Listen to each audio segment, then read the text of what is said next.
There's something eerie about a plane with no passengers. A machine meant to carry hundreds of people, now sitting idle, its engines silent, its cabin empty. The Boeing 727-223 at Quatro de Fevereiro Airport in Luanda, Angola, had been sitting there for over a year. Unpaid airport fees kept it grounded. No flight attendants bustled through its aisles. No captains checked their instruments. Just dust, settling quietly over the aircraft's faded American Airlines stripes. This particular 727 had seen better days. Built in the 1970s, it once soared across the United States, carrying businessmen, families, and dreamers. But time had stripped it of its prestige. By the early 2000s, it was purchased by an American businessman named Miami-based Keith Irwin, who leased it to an Angolan airline for fuel hauling operations. Its new role? A flying gas station, refueling remote locations where fuel trucks couldn't go. But things weren't going smoothly. The aircraft sat unpaid, unwanted, and unmoving. Mechanics worked on it sporadically, hoping to get it flying again. But bureaucracy and financial troubles kept it stuck on the tarmac. It became just another forgotten plane in an airport full of them. Until one quiet evening in May 2003, when it did something no one expected. Without warning, the 727 powered up. Its once dead engines rumbled to life, sending a low vibration through the concrete beneath it. Airport workers paused, confused. There had been no flight plan filed, no clearance. No crew had officially boarded. Yet, there it was, moving. As the plane began to taxi, its lights remained off. No communication with the tower, no acknowledgement of commands, just the deep growl of its engines as it turned toward the runway. By the time air traffic control realized what was happening, the Boeing 727 was already accelerating. Within seconds, its wheels left the ground, and the massive aircraft soared into the darkening sky. No distress calls, no transponder signals, just silence. One of the world's largest commercial jets had just vanished into thin air, and no one knew why. At least not yet. The sky was beginning to darken over Luanda, the air thick with the lingering warmth of an African evening. The hum of airport activity had started to quiet, but on the runway, something unusual was happening. The Boeing 727, long grounded and collecting dust, was moving.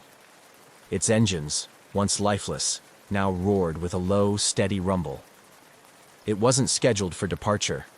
No flight plan had been filed, no pilots had requested clearance. But here it was, slowly taxiing toward the runway, as if it had a mind of its own. Airport workers turned to watch. Some assumed it was a maintenance check, maybe a simple repositioning. But something felt off. The aircraft's exterior lights remained off, making it difficult to track in the growing darkness. No calls came through the radio. No one in the control tower had authorized the movement. Inside, if there was a pilot at all, they were flying blind. The 727 was a complex machine, typically requiring a 3-person flight crew to operate. A captain, a first officer, and a flight engineer. Yet, according to every log, no qualified flight crew had boarded that evening. The only 2 people suspected of being on the aircraft were Ben Charles Padilla, an American aircraft mechanic with some piloting experience, and John Mutantu, a Congolese aviation technician. Neither was licensed to fly a 727 solo. Yet somehow, the plane accelerated down the runway. Then, in a rush of displaced air and roaring engines, the massive jet lifted off the ground. Control tower operators scrambled to make contact. Unidentified aircraft, please respond. Silence. State your flight number and intentions. Nothing. The aircraft climbed westward, heading toward the Atlantic Ocean. It passed over the coastline, growing smaller and smaller, fading into the horizon. Then, it was gone. No distress calls. No emergency transponder signals. No radar track beyond a certain point. A 200,000-pound aircraft had just disappeared, and the world would never see it again. The night air over Luanda settled into a thick, humid stillness. The Boeing 727 had disappeared beyond the horizon, swallowed by the vast Atlantic. Yet inside the control tower, the confusion lingered like a fog.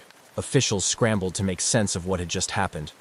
A commercial airliner had taken off with no clearance, no lights, and no communication. That alone was an aviation nightmare. But worse, no one could confirm who had been at the controls. The last known individuals connected to the aircraft were Ben Charles Padilla and John Mutantu, but neither had been scheduled to fly. Padilla was a skilled mechanic and a licensed pilot for small aircraft, but he wasn't qualified to operate a 727 alone. The aircraft required a flight crew trained in complex systems, someone with experience in a large multi-engine commercial jet. So how did it take off so smoothly? Some in the airport speculated that Padilla and Mutantu were not alone. Had a third person, perhaps a skilled pilot, been secretly involved? If so, who were they, and where had they gone? Immediately, officials in Angola reported the missing aircraft. But there was little they could do. The plane had left national airspace. Once it flew over the ocean, it became a ghost. In the following days, the US government took an interest. It was 2003, and in the post-9/11 world, an unidentified commercial jet suddenly going off the grid set off alarms. The FBI, CIA, and even the National Security Agency, NSA, started monitoring possible sightings. Had the plane been hijacked? Was it being repurposed for something sinister? A Boeing 727 wasn't exactly easy to hide. It was nearly 50 meters long and weighed over 100 tons when fully fueled. Yet, as the days passed, there were no sightings, no distress signals, no reports of a crash. It was as if the plane had never existed. Authorities issued international alerts. Air traffic controllers around the world were told to be on the lookout for any unidentified Boeing 727s. Security was tightened at airports in Africa, South America, and the Middle East. But the missing aircraft never turned up. It had vanished without a trace. The disappearance of the Boeing 727 quickly escalated beyond a local aviation mystery. Within hours, intelligence agencies around the world were paying attention. A fully loaded commercial airliner, capable of carrying 10,000 gallons of fuel, had taken off without authorization, without communication, and without a clear destination. In the post-9/11 era, this was more than just a missing aircraft. It was a potential security threat. If the plane had been stolen, what was its purpose? Was it being repurposed for smuggling? A terrorist attack? A military operation? The questions mounted, but the answers were nowhere to be found. The US government immediately launched an investigation. The CIA, FBI, and NSA began tracking any possible sightings, while the Federal Aviation Administration, FAA, issued an international alert. Any Boeing 727 matching the stolen aircraft's description had to be stopped and searched. But stopping an aircraft that didn't want to be found was no easy task. Unlike modern jets, the 727 didn't rely on satellite-based tracking systems. Instead, it used older transponder technology, which meant whoever was flying, it could turn it off at any time, and that's exactly what had happened. With no transponder signal, the plane had disappeared from radar almost immediately after takeoff. That meant tracking it would rely on human eyes, pilots, airport workers, or intelligent sources who might spot an unfamiliar aircraft landing somewhere unexpected. Rumors began spreading. Some believed the 727 had landed at a remote airstrip in Africa, repainted and repurposed for illegal activity. Others suspected it had flown to South America, where criminal organizations could use it for smuggling. A few even speculated that it had been taken to a Middle Eastern country to be outfitted for a terrorist attack. But despite weeks of searching, no confirmed sightings ever surfaced. There were no satellite images, no recorded landings, just silence. For intelligence agencies used to tracking the world's most advanced military jets, the idea that a massive commercial aircraft could simply vanish was unthinkable. Yet somehow it had. The search for the missing Boeing 727 took a new turn as investigators focused on the why behind its disappearance. A plane this size doesn't just vanish, it has to go somewhere. But where? And more importantly, for what purpose? Authorities quickly latched onto the most alarming theory. The plane had been stolen for a future attack. In a world still on edge from 9/11, an untracked commercial jet loaded with thousands of gallons of fuel was more than a curiosity. It was a potential weapon.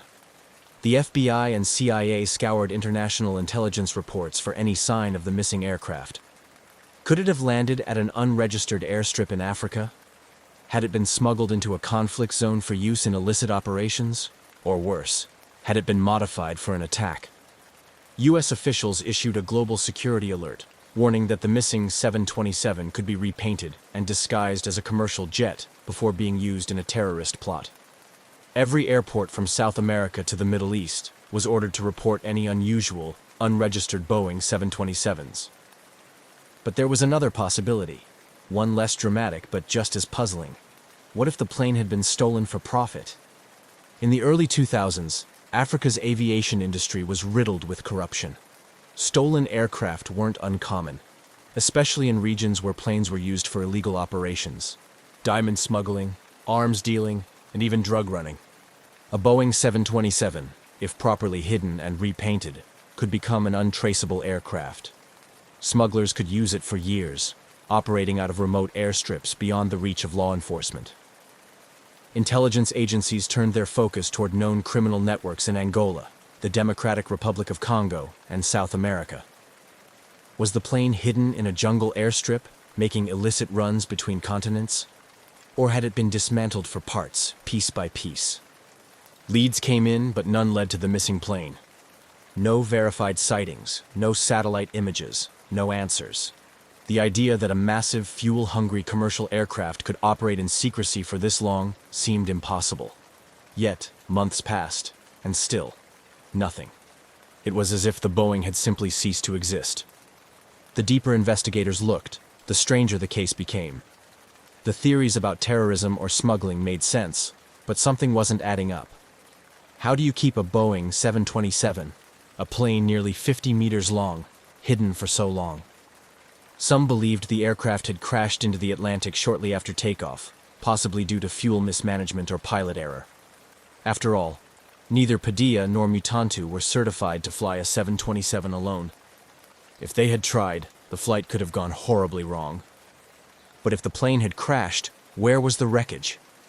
In aviation history, even deep-sea crashes leave behind something.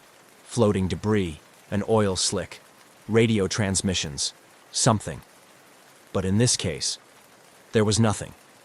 No emergency beacons, no reports of wreckage washing up along the coast. Just silence. Then there was the idea that the plane had been dismantled for parts. A Boeing 727 was valuable, even if it wasn't in prime condition. Its engines alone were worth millions on the black market. If criminals wanted to strip it down and sell it piece by piece, they could. But where? Investigators searched for a hidden airstrip or facility where a 727 could be disassembled. Remote airports in Africa, illegal smuggling hubs in South America, anywhere a plane could be secretly torn apart. But again, nothing. No missing aircraft parts matching the plane's serial numbers ever surfaced. Then came the most bizarre theory. The plane was still flying. Some experts believed the 727 had been repainted and given a fake identity, allowing it to blend into international air traffic. In less regulated parts of the world, paperwork could be forged, flight plans fabricated, and an aircraft's past erased. Reports surfaced of suspicious Boeing 727s spotted in Guinea, Colombia, and even the Middle East. But every lead hit a dead end. None of them could be confirmed as the missing Angola aircraft. The lack of evidence only deepened the mystery. If the aircraft had been stolen for profit, why had it disappeared so completely? If it had crashed, why wasn't there a single trace of it? And if it was still out there, flying under a new identity, who was using it, and for what purpose? Months turned into years, and the missing Boeing 727 became something more than just a stolen plane. It became a legend. The case never truly went cold. There were always whispers, rumors of sightings, and theories that refused to die. A plane of that size couldn't just vanish. Someone, somewhere, had to know something. Then, in 2005, 2 years after the disappearance, an unregistered Boeing 727 was spotted in Guinea, West Africa. The sighting came from a private intelligence source, someone who had been tracking illegal aircraft movements in the region. The plane matched the description of the missing Angola jet. Same model, same modifications, but there was no way to confirm if it was the same aircraft. By the time authorities arrived, the plane was gone. Not long after, a second suspicious 727 was reported. this time in Colombia, a known hub for drug cartels and smuggling operations. Again, the details were vague. The aircraft had no verifiable records, and its ownership was a mystery. Could the missing plane have been repurposed for illegal operations? If so, who was flying it? Some former intelligence officers suggested that criminal networks had rebranded the 727, changing its tail number, repainting it, and using it for untraceable flights. A plane that didn't officially exist could be used to move drugs, weapons, or even people without detection. But these theories were just that, theories. No concrete evidence ever surfaced, no serial numbers were confirmed, and despite the occasional sighting, no government agency was ever able to intercept or identify the missing plane. At one point, aviation enthusiasts, conspiracy theorists, and even former pilots started forming their own networks, trying to track the aircraft. Online forums buzzed with speculation. Had the plane been hidden in a hangar, waiting to be used? Was it flying in a war zone, running supplies or weapons? Or had it been quietly destroyed, its parts scattered beyond recognition? Every time a new sighting emerged, hope flickered, but just as quickly, it faded. The Boeing remained a ghost, appearing and disappearing in whispers, but never in reality. The missing Boeing 727 wasn't just a plane anymore. It was a riddle with no answer. For years, aviation experts, intelligence agencies, and amateur sleuths chased rumors, hoping for a break in the case. But despite fleeting sightings and scattered theories, the real question remained. What happened to the two men suspected to be on board? The last known individuals connected to the stolen aircraft were Ben Charles Padilla, an American aircraft mechanic, and John Mutantu, a Congolese aviation technician. Neither was an experienced commercial pilot, and certainly neither was qualified to fly a 100-ton jet alone. So where did they go? Ben Padilla, the man at the center of the mystery. Of the two men, Ben Charles Padilla was the bigger mystery. A Florida-based aircraft mechanic, Padilla had been in Angola working on the Boeing 727 for months. He was hired to help restore the aircraft to flying condition, which meant he had intimate knowledge of its systems. He wasn't just a mechanic, though. He had some flight experience, though far below what was needed to operate the 727 safely. Padilla's family refused to believe he had stolen the plane on his own. His sister, Benita Padilla Kirkland, insisted that he was not a criminal and had no reason to steal the aircraft. In her eyes, something had gone terribly wrong. Ben had either been forced to take off or had been taken against his will. She believed he was dead. According to Padilla's family, the most plausible scenario was that someone else hijacked the plane, forcing Padilla to fly it before eventually disposing of him. But if that was the case, where was the wreckage? Where was the aircraft? The Mutantu enigma. Less was known about John Mutantu, the Congolese aviation technician also believed to be on board. Mutantu had no piloting experience and had only been working on the aircraft in a maintenance capacity. Unlike Padilla, Mutantu had no family or contacts advocating for him in the search. His name faded from most reports, and it seemed that whatever had happened to him was an afterthought in the larger mystery of the missing aircraft. If Mutantu had been involved, what was his role? Was he simply in the wrong place at the wrong time, or did he know more than anyone suspected? What if they never took off alone? There was always another possibility, that neither man had anything to do with the disappearance. Some theorists believed that a third party had been involved. Could a group of trained pilots have hijacked the aircraft, forcing Padilla and Mutantu to cooperate? Some details seem to support this idea. The aircraft took off smoothly, with no signs of struggle. It climbed westward into the Atlantic as if following a planned flight path.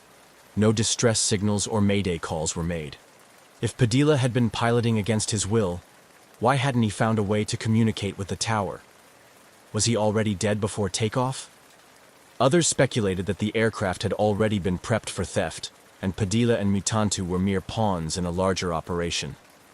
If this was an organized crime effort, the true pilots could have been waiting nearby, taking control at the last moment. No bank activity, no calls, no traces. For months, investigators kept tabs on Padilla's finances, phone records, and personal connections. If he had stolen the plane, wouldn't he need money, new documentation, or a way to survive? Yet, nothing surfaced. No bank activity. No communication with his family. No confirmed sightings. If he was alive, he had vanished just as completely as the plane itself. This deepened the mystery even further. If he had stolen the aircraft willingly, where did he go? If he had been killed, where was the body? For all the governments, intelligence agencies, and independent researchers involved in the search, not a single solid clue led to his whereabouts. A pattern in aviation. Mysteries? Strangely, this wasn't the first time an aircraft had disappeared so completely. Amelia Earhart's disappearance in 1937 had left the world wondering for decades. Flight 19's loss in the Bermuda Triangle, 1945, still defied explanation. Even Malaysia Airlines Flight MH370, 2014, which vanished in modern times with all the world's tracking technology, still had major unanswered questions. Could the Boeing 727 disappearance be part of this long history of unsolved aviation mysteries?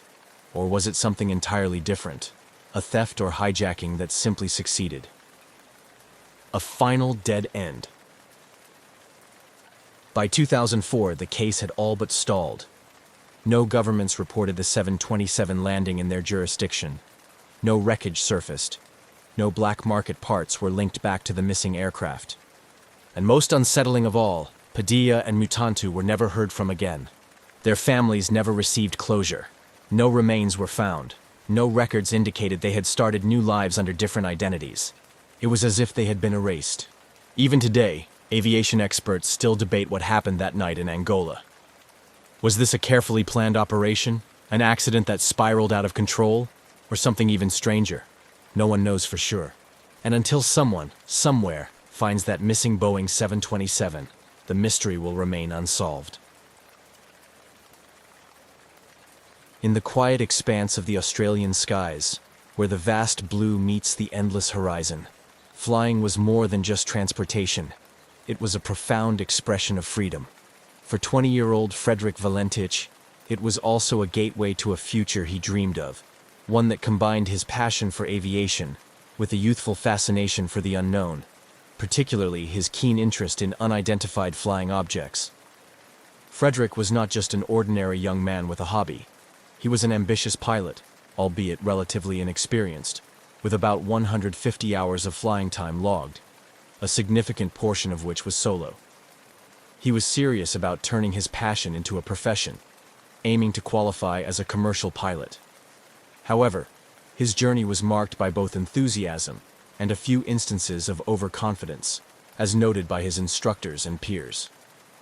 Despite these minor setbacks, his commitment to flying was unwavering, driven by a deep-seated love for the skies. On October 21, 1978, Valentich prepared for a routine flight that was anything but ordinary. His plan was to fly from Moorabbin Airport in Victoria to King Island, a simple stretch across the Bass Strait. The purpose of the trip was partly practical. He was tasked with picking up some friends, and partly personal, a chance to log more flight hours under his belt. The weather that day was favorable, and everything seemed poised for a smooth journey. As he performed his pre-flight checks, Valentich's demeanor was calm and collected. Those who saw him that afternoon reported nothing out of the ordinary. He filed his flight plan, noting his route, expected time of arrival, and other standard details. The flight to King Island was supposed to be a straightforward one, with clear skies and gentle winds. But what transpired over the next few hours would turn this routine flight into one of Australia's most enduring mysteries. The aircraft Frederick chose for this flight was a single-engine Cessna 182, a reliable model known for its sturdy handling and forgiving nature in flight, qualities that made it a favorite among training schools and private pilots alike. This particular Cessna, however, was about to become famous not for its performance, but for its mysterious and sudden disappearance. With everything in order, Valentich took off from Moorabbin at approximately 6:19 p.m. The initial phase of the flight proceeded without incident. Valentich maintained regular contact with air traffic control, providing routine updates on his position as he crossed the coastline. and headed out over the open water of the Bass Strait. However, as he neared the halfway point of his journey, his communications took a strange turn. He reported encountering another aircraft, which he described as exceedingly unusual in appearance. According to transcripts of his radio communications, Valentich was initially curious, then increasingly perturbed. He described the other craft as moving at high speed, and it seemed to toy with his Cessna, appearing overhead, then vanishing only to reappear from different angles. His descriptions grew more frantic, his voice tinged with confusion and alarm. Frederick's fascination with UFOs was well known among his circle. He often spoke of them not as mere science fiction, but as a genuine interest, fueled by a string of recent sightings reported across Australia. This context turned his flight into a narrative ripe for speculation and wonder, as he was now seemingly living his worst, or perhaps most thrilling, scenario. His last transmission was the most harrowing. "It is hovering, and it is not an aircraft," he reported. These words would be the last anyone would hear from Frederick Valentich. Moments later, the radio link crackled into static, and silence took over. Back at Moorabbin Airport, confusion reigned. Air traffic controllers scrambled to re-establish contact, but to no avail. As the minutes turned into hours, concern grew. Search and rescue operations were soon underway, marking the start of an extensive search that would captivate and mystify the world. Frederick Valentich's disappearance raised numerous questions. What did he see in the sky that evening? Was it a misinterpretation, or had he encountered something truly unexplainable? These questions haunted the investigation, and would soon elevate the incident from a mere missing person case to a legend discussed and debated by aviators and UFO enthusiasts alike. Frederick Valentich's departure from Moorabbin Airport had been routine. The engines of his Cessna 182 hummed smoothly as he ascended into the early evening sky, leaving the familiar landscape of Victoria behind.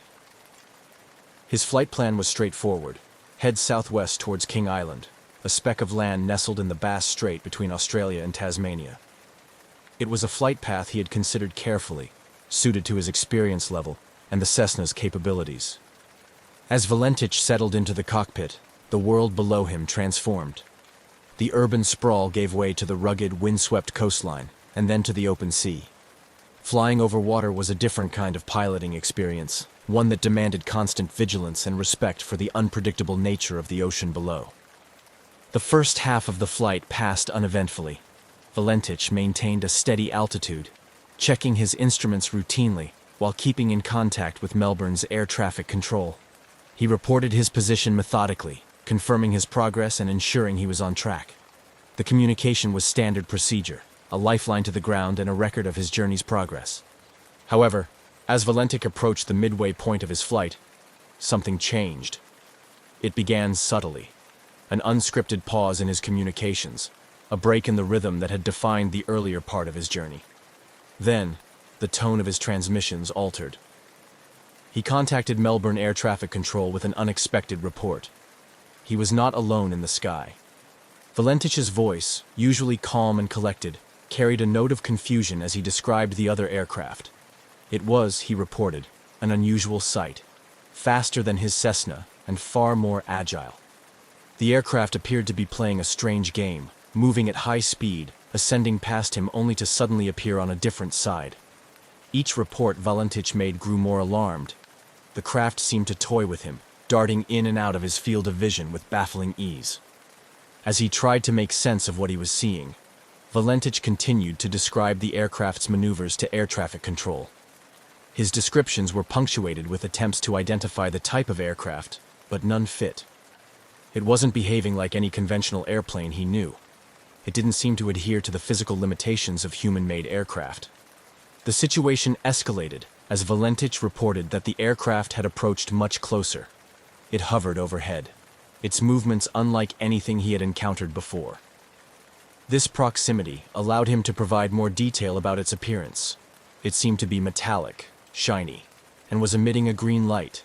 His voice conveyed a mixture of awe and distress. The aircraft's behavior and capabilities were unlike anything he had studied or heard about. This part of the flight, marked by these bizarre encounters, was critical. Valentich's focus shifted from navigation to dealing with the unexpected presence. Each transmission to Melbourne became more urgent, his sentences clipped as he struggled to maintain composure and control over his aircraft. The exchange reached a climax when Valentich expressed something more than surprise or confusion. There was a palpable tension in his voice. "It is hovering, and it is not an aircraft," he stated firmly, the final words that painted a picture of something beyond ordinary understanding. Then, just as suddenly as it had begun, the communication cut off. The line went dead, leaving only static in its wake. Melbourne Air Traffic Control frantically called out to Valentich, seeking clarification, any response to indicate that he was still there. But there was nothing, only the haunting silence of an open channel with no reply. The disappearance of Frederick Valentich had begun as an ordinary flight, a young pilot in pursuit of hours and experience.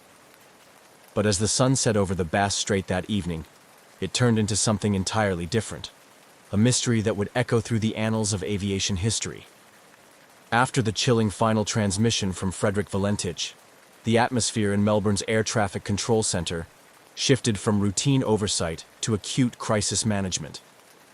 The young pilot's last report, unsettling in its content and abrupt in its conclusion, spurred immediate action from the concerned controllers. Valentich had been clear, albeit deeply troubled, in his last communication. He described an object hovering above him, which he distinctly stated was not an aircraft. His words were marked by a firmness that suggested he was seeing something extraordinary, something that defied his understanding as a pilot. The silence that followed his final transmission was ominous, turning the routine tracking of a small aircraft into a potential search and rescue operation. With no further contact from Valentich, the controllers wasted no time in deploying standard emergency protocols. Initially, they attempted to re-establish communication, hoping for any sign that Valentich was still airborne and simply experiencing radio difficulties. Repeated calls were made, each unanswered, only amplifying the urgency of the situation. As minutes turned into hours without any response, the scope of the operation expanded. The Australian authorities were notified, and a full-scale search and rescue mission was launched by the evening. The operation involved multiple assets, including aircraft and sea vessels, tasked with scouring the area of Valentich's last known position over the Bass Strait. The search teams faced daunting conditions. The Bass Strait, notorious for its unpredictable weather and rough seas, posed significant challenges. The vastness of the area, coupled with the fading light of dusk, further complicated the efforts. Search planes swept over the water, looking for any sign of Valentich or his Cessna, while boats combed the waves below. Despite the extensive resources deployed and the urgency of the search, no trace of Valentich or his aircraft was found that night. The search continued over the following days, with additional teams joining the effort.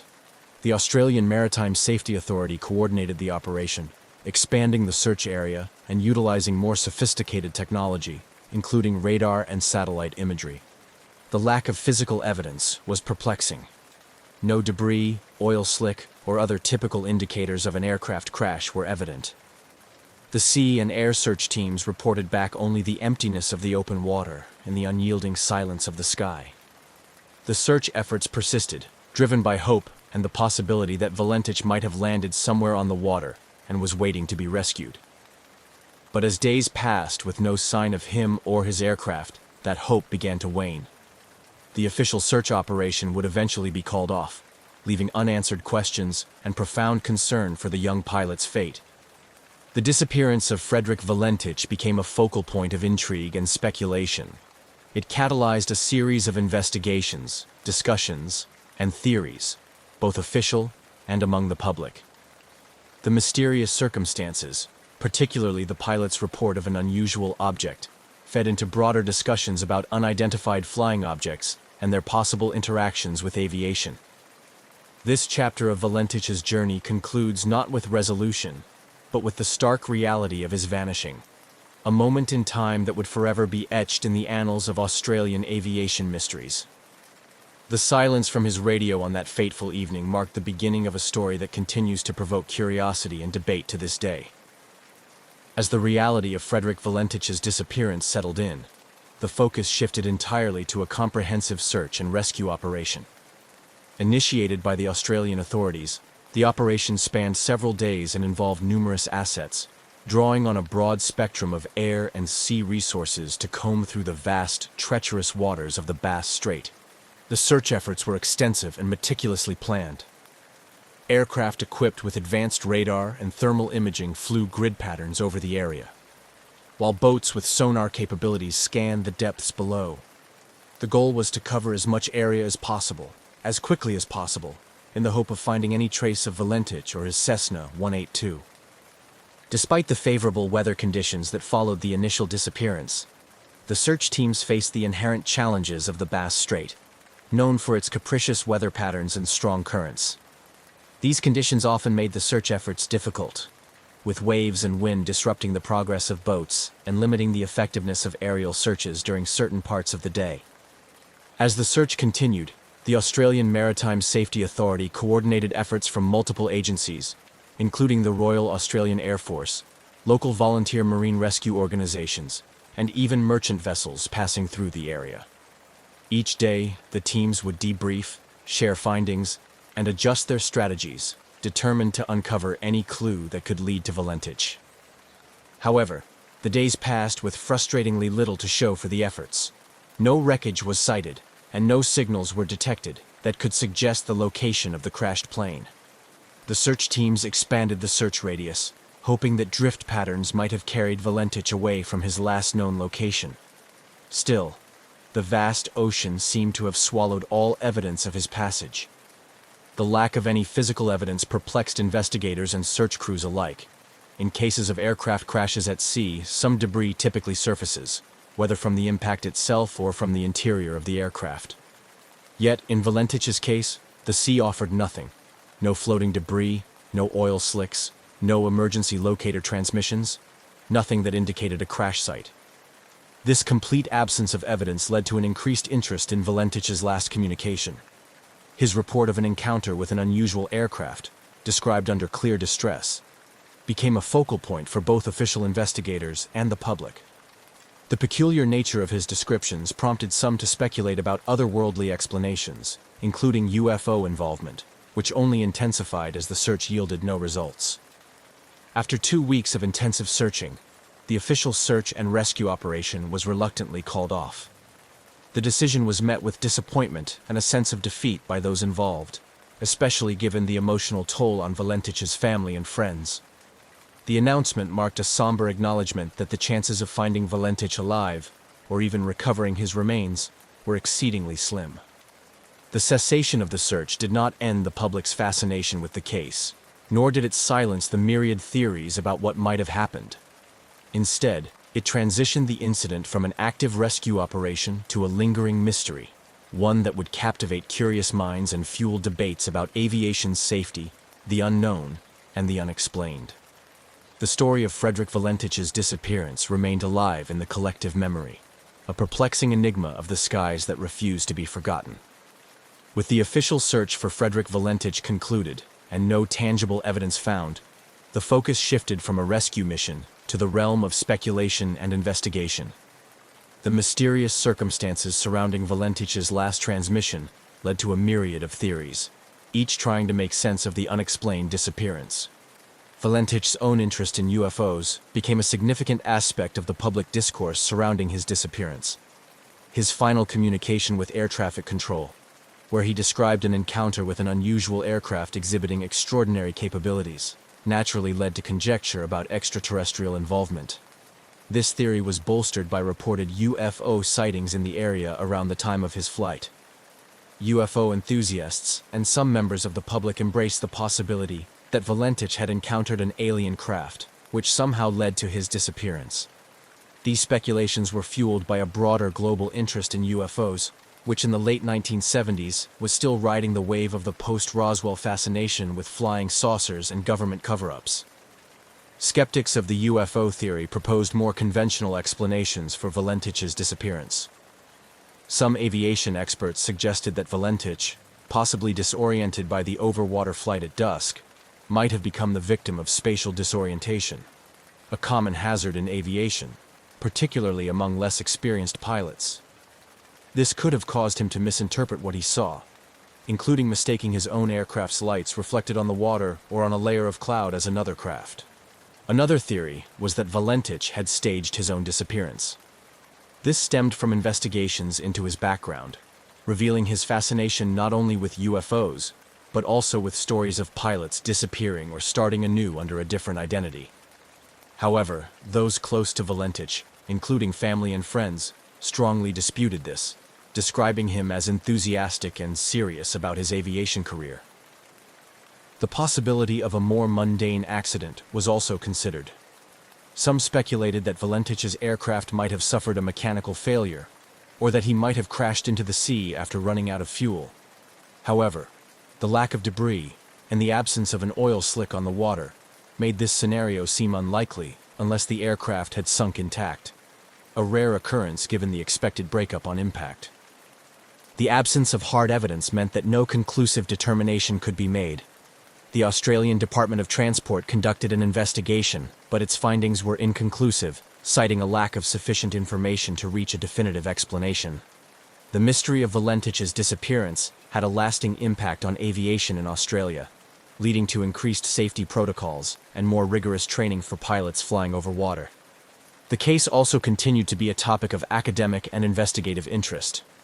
Researchers and documentary filmmakers periodically revisited the story, each bringing new technology and theories to bear in the hope of uncovering new information, or perhaps one day finding physical evidence that could bring closure to the case. The Valentich disappearance remains a compelling story, not just for those involved in aviation and UFO studies, but for anyone intrigued by human interaction with the unknown. It serves as a cautionary tale about the limits of human perception and the mysteries that can arise when the familiar intersects with the unexplainable. As the years passed, the disappearance of Frederick Valentich continued to resonate not just within the aviation and UFO enthusiast communities, but also among the wider public as a compelling mystery of the unknown. The lack of closure and definitive evidence has kept the case alive in the form of books, documentaries, and continued discussions in various forums. Here, we examine the legacy and ongoing interest surrounding Valentich's mysterious flight. Frederick Valentich's case has become a cornerstone discussion in both aviation safety and UFO circles. For aviation professionals, it serves as a stark reminder of the dangers of potential disorientation and the vital importance of maintaining situational awareness, especially when flying over large bodies of water. The incident has been used in training seminars to educate pilots about the psychological and physical effects of flying under stressful conditions and the potential for misinterpreting visual cues in the vast and featureless landscapes like the sea. In the realm of UFO research, Valentich's disappearance is often cited as one of the most intriguing cases due to the pilot's own reported sightings and the circumstances of his last transmission. It continues to fuel debates about the possibility of otherworldly encounters, and has become a part of UFO lore, frequently referenced at conferences and in literature discussing human interactions with supposed extraterrestrial vehicles. New developments occasionally reignite interest in the Valentich disappearance.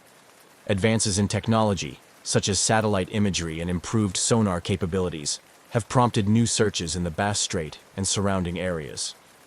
Though these efforts have not yet produced any concrete results, they maintain public interest and hope that new evidence may eventually surface. Interest is also kept alive by the media, with periodic retrospectives and updates on the case. These often coincide with anniversaries of the event, drawing new attention from those previously unaware of Valentich's story. Each wave of interest encourages fresh looks at the available data, sometimes bringing new theories to light or re-examining old ones with new technology or methodologies. Researchers and theorists continue to explore less conventional explanations, driven both by the strange details of Valentich's last reported observations and by the absence of physical evidence. Discussions often involve the exploration of what an encounter with an advanced unknown technology might entail, and how it could lead to the disappearance of an aircraft without a trace. Such speculations delve into the limits of current human understanding of physics and technology, proposing scenarios where conventional retrieval and detection methods might fail. The Valentich case has also had a significant cultural impact, inspiring segments of films, television series, and literature. These portrayals explore the human aspect of the mystery, emphasizing the emotional and psychological effects on those involved, particularly Valentich's family and friends. They also examine the broader implications of a society grappling with phenomena that it cannot easily explain through current scientific understanding. The legacy of Frederick Valentich is a complex tapestry woven from threads of mystery, tragedy, and the unyielding human quest for answers. While the truth behind his disappearance may never be fully uncovered, the story continues to intrigue and inspire. It serves as a reminder of our perpetual fascination with the sky and what lies beyond, as well as the profound and sometimes haunting unknowns that remain in our own world. As long as the mystery remains unsolved, the legend of Valentich's flight will continue to captivate imaginations and stimulate curiosity across generations. On a warm summer morning in August 2005, the island of Cyprus was bustling with the usual tourist activity, its sunny beaches promising relaxation and the azure waters inviting a refreshing dip. At Larnaca Airport, the atmosphere was charged with the typical rush of international travel. Amidst the hustle, Helios Airways Flight 522 was preparing for its routine journey to Prague, with a scheduled stopover in Athens. The Boeing 737, a workhorse of the skies, stood ready on the tarmac, its engines quiet before the day's flight. The flight crew of Flight 522 arrived at the aircraft carrying their customary pre-flight checklists and personal effects. The captain, an experienced pilot with years of service under his belt, was known for his meticulous attention to procedure. Alongside him, the first officer, younger but equally competent, shared duties that ranged from checking the flight instruments to reviewing the weather conditions. Both men had flown this route numerous times, each trip uneventful, each landing routine. As passengers began boarding, the cabin crew, led by a seasoned flight attendant, welcomed them with practiced smiles and polite greetings. Families settling into their seats with young children in tow, business travelers opening laptops to catch up on emails, and vacationers eagerly discussing their plans, all formed the tapestry of the day's passengers. The boarding process proceeded smoothly, with the gentle hum of conversations filling the cabin, and overhead bins being carefully packed with carry-on luggage. While the passengers adjusted to their surroundings, the ground crew was busy with the final preparations. Fuel levels were checked and rechecked, luggage was loaded and secured, and the catering services stocked the galleys with meals for the journey. Outside, the hustle continued as ground operators signaled to each other, orchestrating the ballet of airport ground traffic. Back in the cockpit, the captain and first officer went through the pre-flight checklist with precision. They confirmed the flight path with air traffic control, set the aircraft's navigational systems, and conducted a final review of the plane's mechanical status. All systems were reported as functioning within normal parameters. With everything appearing in order, the captain made a routine announcement to the cabin, his voice calm and reassuring, informing passengers of the expected flight time and weather conditions en route. As the final checks were completed, the doors were sealed, and the cabin crew performed the last head count. The flight attendant briefed the passengers on safety procedures, demonstrating the use of seat belts, emergency exits, and oxygen masks, a standard precautionary measure that passengers listened to with varying degrees of attention. With clearance from the tower, the engines roared to life, breaking the morning calm. The aircraft vibrated gently as it began to taxi, the familiar sensations reassuring to frequent flyers and thrilling to those less accustomed to air travel. The Boeing 737 maneuvered towards the runway, its pace steady, the turn onto the runway smooth and practiced. Lined up with the runway, the aircraft paused for a final moment before the captain applied the throttles. The engines responded with a powerful surge, propelling the aircraft forward. As speed gathered, the familiar pull of gravity felt by every passenger marked the moment of takeoff. The landscape below shrank rapidly as the plane ascended into the clear morning sky, the coastline of Cyprus waving a silent goodbye. Helios Airways. Flight 522 was now airborne, climbing to its cruising altitude. The seatbelt signs flicked off, inviting passengers to move about the cabin. The flight attendants began their service, offering refreshments and attending to passenger needs. For everyone on board, the flight promised nothing out of the ordinary. A few hours in the air, a brief stop in Athens, and then onward to Prague. Yet, As the aircraft settled into its path across the Mediterranean, an unforeseen issue began to develop. One that would transform what should have been a routine flight into one of aviation's most puzzling mysteries. Unknown to those on board, a critical problem was emerging, one that involved the very air they breathed. As the minutes passed, the situation within the pressurized cabin started to deteriorate, setting the stage for a tragic sequence of events that would confound experts and shake the aviation industry to its core. As Flight 522 cruised smoothly over the picturesque Mediterranean Sea, the cockpit and cabin began to diverge into two very different realities. Within the cockpit, the first signs of trouble emerged subtly. The pilots noticed discrepancies in the cabin pressure warning system, a crucial system that ensures the air inside the aircraft remains breathable as it ascends into thinner atmospheres. A light flickered on the control panel, suggesting a potential malfunction in the pressurization system, but it was not immediately alarming to the experienced pilots. Assuming it might be a sensor error, a not uncommon issue, they attempted a reset of the system. Meanwhile, their conversation remained professional and calm, focused on troubleshooting the potential issue without undue concern. The reset appeared successful, and the warning light extinguished. With no further indications of malfunction, the pilots settled back into the routine of monitoring the flight's progress, discussing expected weather conditions in Athens, and occasionally exchanging light banter. Back in the cabin, the atmosphere was entirely different. Unbeknownst to the flight crew, the aircraft's pressurization system had failed to operate correctly despite the reset. As the plane climbed higher, the cabin altitude, the equivalent altitude inside the aircraft, began to rise, reducing the oxygen levels. This change was gradual, not immediately noticeable to the passengers or the cabin crew, who were busy with meal services and routine duties. The first real indication of something amiss came from the passengers themselves. Some began to feel symptoms of hypoxia, although they may not have recognized them as such.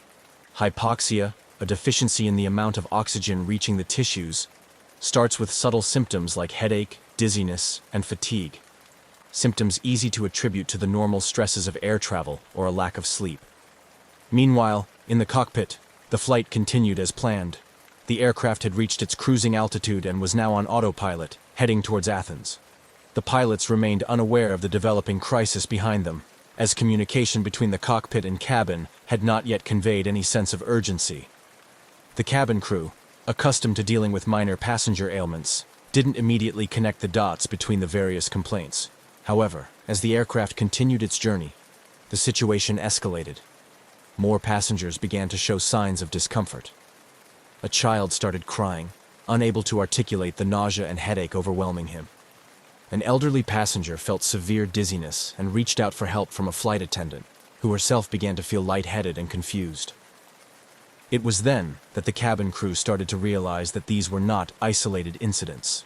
Concerned, the chief flight attendant tried to contact the cockpit. Yet, upon reaching the cockpit door, she found herself struggling with cognitive and physical symptoms of hypoxia. Her knocks on the locked cockpit door went unanswered as the pilots, now also succumbing to the same invisible threat, were losing their ability to perform critical functions. The flight deck had become an increasingly confused and disoriented environment. The captain and first officer, each experiencing the insidious onset of hypoxia, found it difficult to concentrate or understand the severity of their situation. Commands to check instruments and assess systems became sluggish and incoherent. As the situation deteriorated, the aircraft continued on its flight path, governed by the unyielding automation of the autopilot system. The disconnect between the helpless situation in the cabin and the serene, automated flight of the aircraft created a stark and tragic dichotomy. Without intervention, Flight 522 was on a steady course towards disaster, with every passing minute reducing the chances of a safe resolution. As Helios Airways Flight 522 continued its doomed trajectory across the sky, the aircraft's automated systems remained blissfully ignorant of the escalating crisis within. Guided by the autopilot, the plane maintained its course and altitude with robotic precision, flying over the expanse of the Aegean Sea towards the Greek mainland. Inside the cabin, the atmosphere grew increasingly dire. Passengers, now visibly struggling, were experiencing more severe symptoms of hypoxia. Confusion reigned, as many found it difficult to think clearly or move coherently. Parents attempted to comfort their children, who were crying or appearing unusually lethargic, while other passengers slumped in their seats, slowly losing consciousness. The flight attendants, trained for a variety of emergency situations, were also affected by the lack of oxygen. Their training did not prepare them for the creeping, invisible threat of hypoxia, which impaired their ability to recognize and respond effectively to the emergency. Attempts to administer oxygen from portable units proved futile, as the passengers' and crew's ability to operate the equipment waned. Back in the cockpit, the pilots were in a perilous state. The captain, struggling against the effects of hypoxia, displayed symptoms of confusion and disorientation, a condition marked by his inability to perform simple tasks or respond to the aircraft's warning systems. The cockpit voice recorder later revealed disjointed, nonsensical conversations between the pilots, conversations that veered off into irrelevance, a stark testament to their deteriorated cognitive functions. As the aircraft approached Athens, air traffic controllers became alarmed by the lack of communication from Flight 522. Repeated calls to the aircraft went unanswered, breaking standard protocol and escalating concern on the ground. Standard procedure for such silence typically triggers a state of emergency, and Greek air traffic control swiftly moved to implement these protocols. At this juncture, the Greek military was alerted to the potential threat of an unresponsive aircraft entering Athens' airspace, a scenario fraught with post-9/11 security implications. Fighter jets were scrambled from a nearby airbase, tasked with intercepting the Boeing 737 to assess the situation from a closer vantage point. The fighter pilots quickly located Flight 522, observing it from their cockpits. What they saw was chilling. Through the Boeing's cockpit windows, they noted the pilots' seats empty, or the pilots themselves seemingly incapacitated. This visual confirmation of the crew's condition heightened the urgency of the situation, transforming the mission from a simple intercept to a potential rescue operation. Despite the severity of the situation, the autopilot kept the aircraft in a holding pattern over Athens, as programmed for situations when landing clearance is not immediately available. The system's design to maintain flight parameters in lieu of human control was a testament to aviation safety design. Yet in this scenario, it only prolonged the inevitable. As the fighter jets accompanied the ghostly flight, they relayed real-time observations back to ground control, painting a grim picture of a plane effectively flying itself, with no conscious human guidance. The realization dawned on everyone involved that the passengers and crew of Flight 522 were likely beyond help. On the ground, emergency services were placed on high alert, and the airport prepared for the possibility of having to handle a plane, making an uncontrolled landing. A scenario fraught with potential danger, not only to those on board, but also to people on the ground. Meanwhile, in the skies, the limited fuel supply was nearing its end. The engines, which had been running smoothly throughout the flight, began to sputter as the fuel tanks edged closer to empty. This change marked the beginning of the end for Flight 522. As fuel depletion became imminent, the aircraft's engines started to fail, one by one. This loss of power finally disengaged the autopilot, shifting the aircraft from its steady holding pattern to an uncontrolled descent. The ghost flight, now in its final moments, was about to meet its tragic end. This sudden descent marked a catastrophic turn in the flight's narrative. A plane full of incapacitated passengers and crew, doomed to crash. The descent was rapid, the aircraft spiraling downward, pulled inexorably by gravity as it headed toward the rugged terrain north of Athens. The situation, which had started as a series of manageable anomalies, had spiraled into an uncontrollable disaster, highlighting the fine line between technological reliance and the critical need for human oversight in the complex domain of aviation. As Helios Airways Flight 522 descended uncontrollably toward the mountains north of Athens, the situation on the ground shifted into high gear. Greek military had already scrambled F-16 fighter jets to intercept the unresponsive airliner, providing essential visual confirmation that the crew appeared incapacitated. This stark revelation intensified the efforts of all involved, transitioning from a potential hijack or technical failure scenario to an imminent disaster management operation. At the military base, the control room buzzed with activity.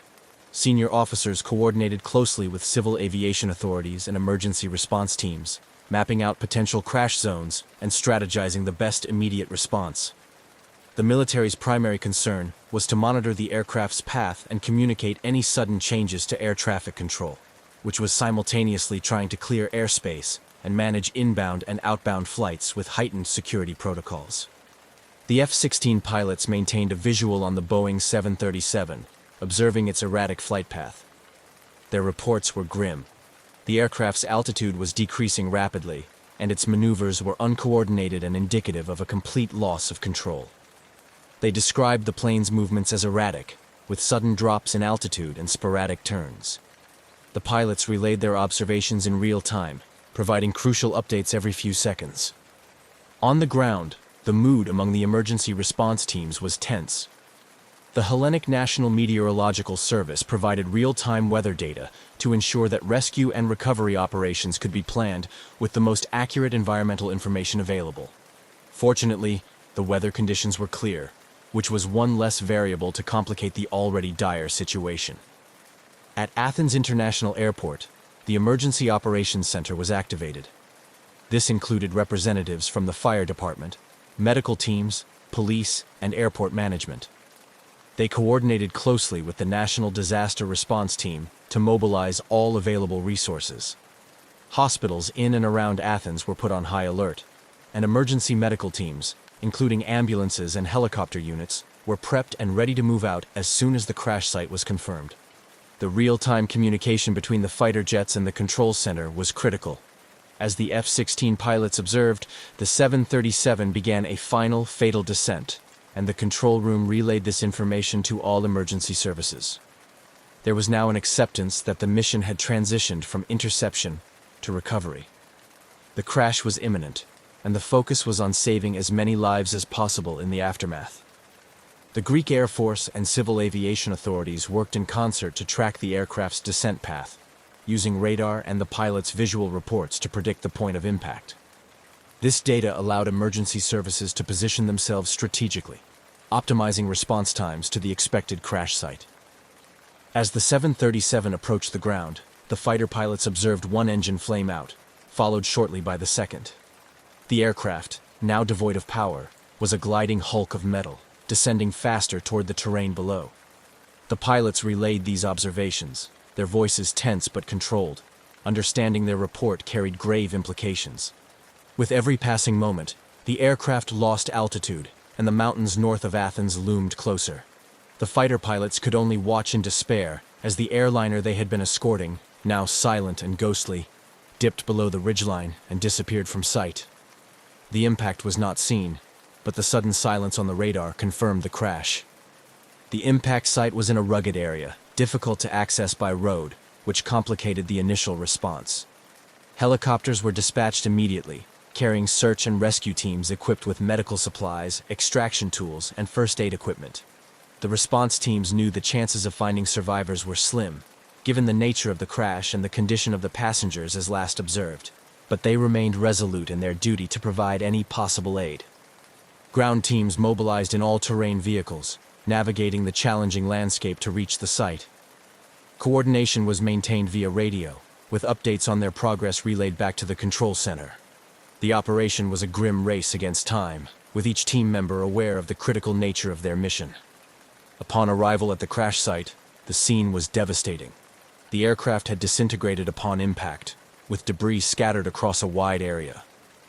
The emergency teams began the grim task of searching through the wreckage, looking for any signs of life or recoverable bodies. The operation, carried out under the harsh shadows of the mountain, was methodical and respectful, each step taken with a profound sense of duty and sorrow. Back at the control center and across Greece, the nation held its breath, mourning the tragic loss and bracing for the toll of casualties. The crash of Flight 522 would leave a deep scar on the country's psyche, prompting immediate questions about aviation safety, emergency response protocols, and the measures necessary to prevent such a disaster in the future. As dawn broke over the rugged terrain north of Athens, the site where Helios Airways Flight 522 had met its tragic end lay eerily quiet. The once pristine aircraft was now a disfigured mass of twisted metal and scattered debris, painting a grim picture against the backdrop of the Greek mountainside. The initial shock of the disaster was slowly giving way to the somber reality of the rescue and recovery operations now fully underway. Emergency responders were among the first on the scene, their arrival marked by the rhythmic thud of helicopter blades cutting through the morning air and the distant rumble of all-terrain vehicles navigating the rough paths. These teams, composed of seasoned rescue personnel, medical staff, and fire and safety officers, were met with a scene of devastation. The aircraft had impacted with such force that it was immediately clear the chances of finding survivors were slim. The area was cordoned off as a secure zone to allow for an organized search and recovery effort. Teams methodically sifted through the wreckage, looking for any signs of life, although hope waned with each passing hour. Body recovery teams worked with respect and care, meticulously documenting the scene and recovering the remains of the passengers and crew who had perished. As the sun climbed higher, the full scale of the tragedy became apparent. The impact of the crash had spread debris over a large area, complicating the search efforts. Personal effects, a child's toy, a woman's scarf, a man's briefcase, were strewn amidst the twisted remnants of the fuselage, each item a poignant reminder of the lives abruptly ended. Meanwhile, at the makeshift command center set up near the crash site, investigators from the Greek Air Accident Investigation and Aviation Safety Board began their meticulous work. Their task was daunting: to piece together the events that led to the crash from the physical evidence at hand and the data retrieved from the aircraft's flight recorders, known colloquially as the black boxes. These devices, crucial to the investigation, were among the first items searched for amidst the wreckage. The black boxes, once recovered, were immediately transported to an analysis facility where experts began to extract and interpret the flight data and cockpit voice recordings. The data revealed a chilling timeline of the aircraft's final moments, including the loss of cabin pressure and the crew's incapacitating hypoxia. The voice recorder captured the pilot's increasingly confused and disoriented communication, painting a harrowing picture of their final struggle. Back in Athens, the tragedy had already begun to dominate the media, with continuous coverage broadcasting the grim details to a nation in mourning. The public's grief was palpable, compounded by a growing demand for answers and accountability. How had a routine flight turned into one of the country's worst aviation disasters? What failures in protocol or oversight could have allowed such a tragedy to occur? In response to the mounting public pressure, the Greek government announced the formation of an official commission to investigate the crash. This body was tasked with not only determining the causes of the disaster, but also recommending changes to prevent future tragedies. The investigation was to be thorough, transparent, and wide-ranging, involving experts from various fields of aviation and safety. As the days turned into weeks, the investigation deepened. Experts examined every aspect of the flight, from the maintenance records of the aircraft to the training and background of the crew. They scrutinized the airline's operational procedures and the actions of the air traffic control personnel. Each layer peeled back added complexity to the understanding of the crash, pointing to a confluence of technical failure, human error, and systemic issues in aviation oversight. The crash of Flight 522 thus became a catalyst for change in the aviation industry, both within Greece and internationally. It highlighted the critical importance of rigorous safety protocols, the need for continuous oversight and improvement in aircraft design and maintenance, and the vital role of effective communication and emergency response planning. As the investigation continued, the families of the victims began their own, more personal journey through grief and loss. Memorials were held, both in Greece and in the home countries of the passengers and crew, where communities came together to mourn and remember the lives lost. The legacy of Flight 522, marked by both tragedy and the lessons learned in its aftermath, would resonate in the annals of aviation history, serving as a somber reminder of the stakes involved in the complex interplay of human factors and technological reliance in modern air travel. As the investigation into the crash of Helios Airways Flight 522 continued, it became a focal point for profound changes in the aviation industry, not only in Greece, but across the globe. The months following the disaster saw an intense scrutiny of airline operational procedures, aircraft maintenance practices, and pilot training programs. The final report, when released, did more than just elucidate the tragic sequence of events. It prompted a serious reevaluation of how airlines and aviation authorities address safety and compliance. The comprehensive analysis conducted by the Investigative Commission revealed a series of failures that led to the crash. The primary issue was identified as a failure in the pressurization system, which was not correctly set for flight. This mistake, compounded by a series of miscommunications and oversight failures, led to the cabin atmosphere becoming hypoxic. Critically, the report highlighted that the flight crew missed several standard checks and did not adequately respond to the warning signals indicating a pressurization problem. Furthermore, the investigation pointed to deficiencies in the airline's training programs, particularly in emergency preparedness and response to pressurization issues. It became evident that the crew's incapacitation was due to a lack of oxygen, something that could potentially have been mitigated with better training and adherence to protocol. The findings led to immediate actions by aviation authorities in Greece and beyond. Regulatory bodies intensified their oversight of airline operational procedures, placing greater emphasis on compliance checks and safety audits. Training programs for cabin and flight crews were overhauled to include more rigorous simulations of emergency scenarios, including pressurization failures. Internationally, the crash spurred regulatory agencies to enhance the requirements for aircraft maintenance checks. There was a renewed focus on ensuring that all safety systems, especially those related to cabin pressurization, were not only fully operational, but also regularly checked and double verified.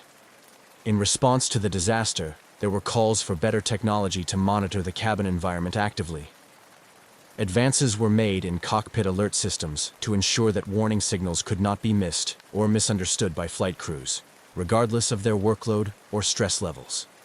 Additionally, policies were implemented that required more frequent and detailed communication between pilots and ground control, especially concerning aircraft system status and any deviations from normal flight operations. Beyond the technical and procedural enhancements, the Helios Flight 522 tragedy led to a cultural shift within the aviation industry. There was a renewed emphasis on safety culture, encouraging transparency, accountability, and continuous improvement. Airlines began to invest more heavily in crew resource management training, focusing on communication, decision-making, and teamwork in the cockpit. The victims of Flight 522 were memorialized in several poignant ceremonies and permanent memorials in Greece and Cyprus, serving as a somber reminder of the lives lost. These memorials also function as symbols of the commitment to aviation safety, reminding everyone in the industry of their responsibilities. Families of the victims found some solace in scholarships and foundations set up in memory of their loved ones, aimed at improving safety in aviation through research and education. These initiatives helped to channel their grief into efforts that could prevent future tragedies. The legacy of Helios Airways Flight 522 is twofold.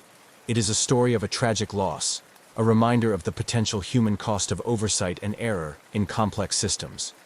But it is also a story of learning and adaptation, a testament to the aviation industry's capacity to evolve and enhance safety in response to its failures. The changes implemented in the wake of the crash have undoubtedly saved lives, making air travel safer for millions of passengers around the world. As years pass, the lessons learned from Flight 522 continue to influence aviation practices and safety standards, ensuring that the memory of those lost informs a commitment to vigilance, excellence, and care within the industry.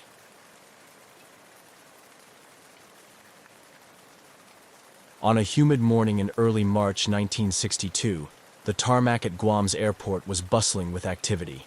Amidst this, a Lockheed L-1049 Super Constellation, a long-range aircraft revered for its capabilities, was being prepared for a significant journey. This aircraft, operated by the Flying Tiger Line, was chartered by the U.S. military to transport troops and their equipment to Clark Air Base in the Philippines. The flight, numbered 739, was one segment of a multi-leg journey that had begun in California and was to ultimately end in Saigon. The Lockheed Constellation, known affectionately as the Connie, was a sight to behold with its distinctive triple-tail design and dolphin-shaped fuselage.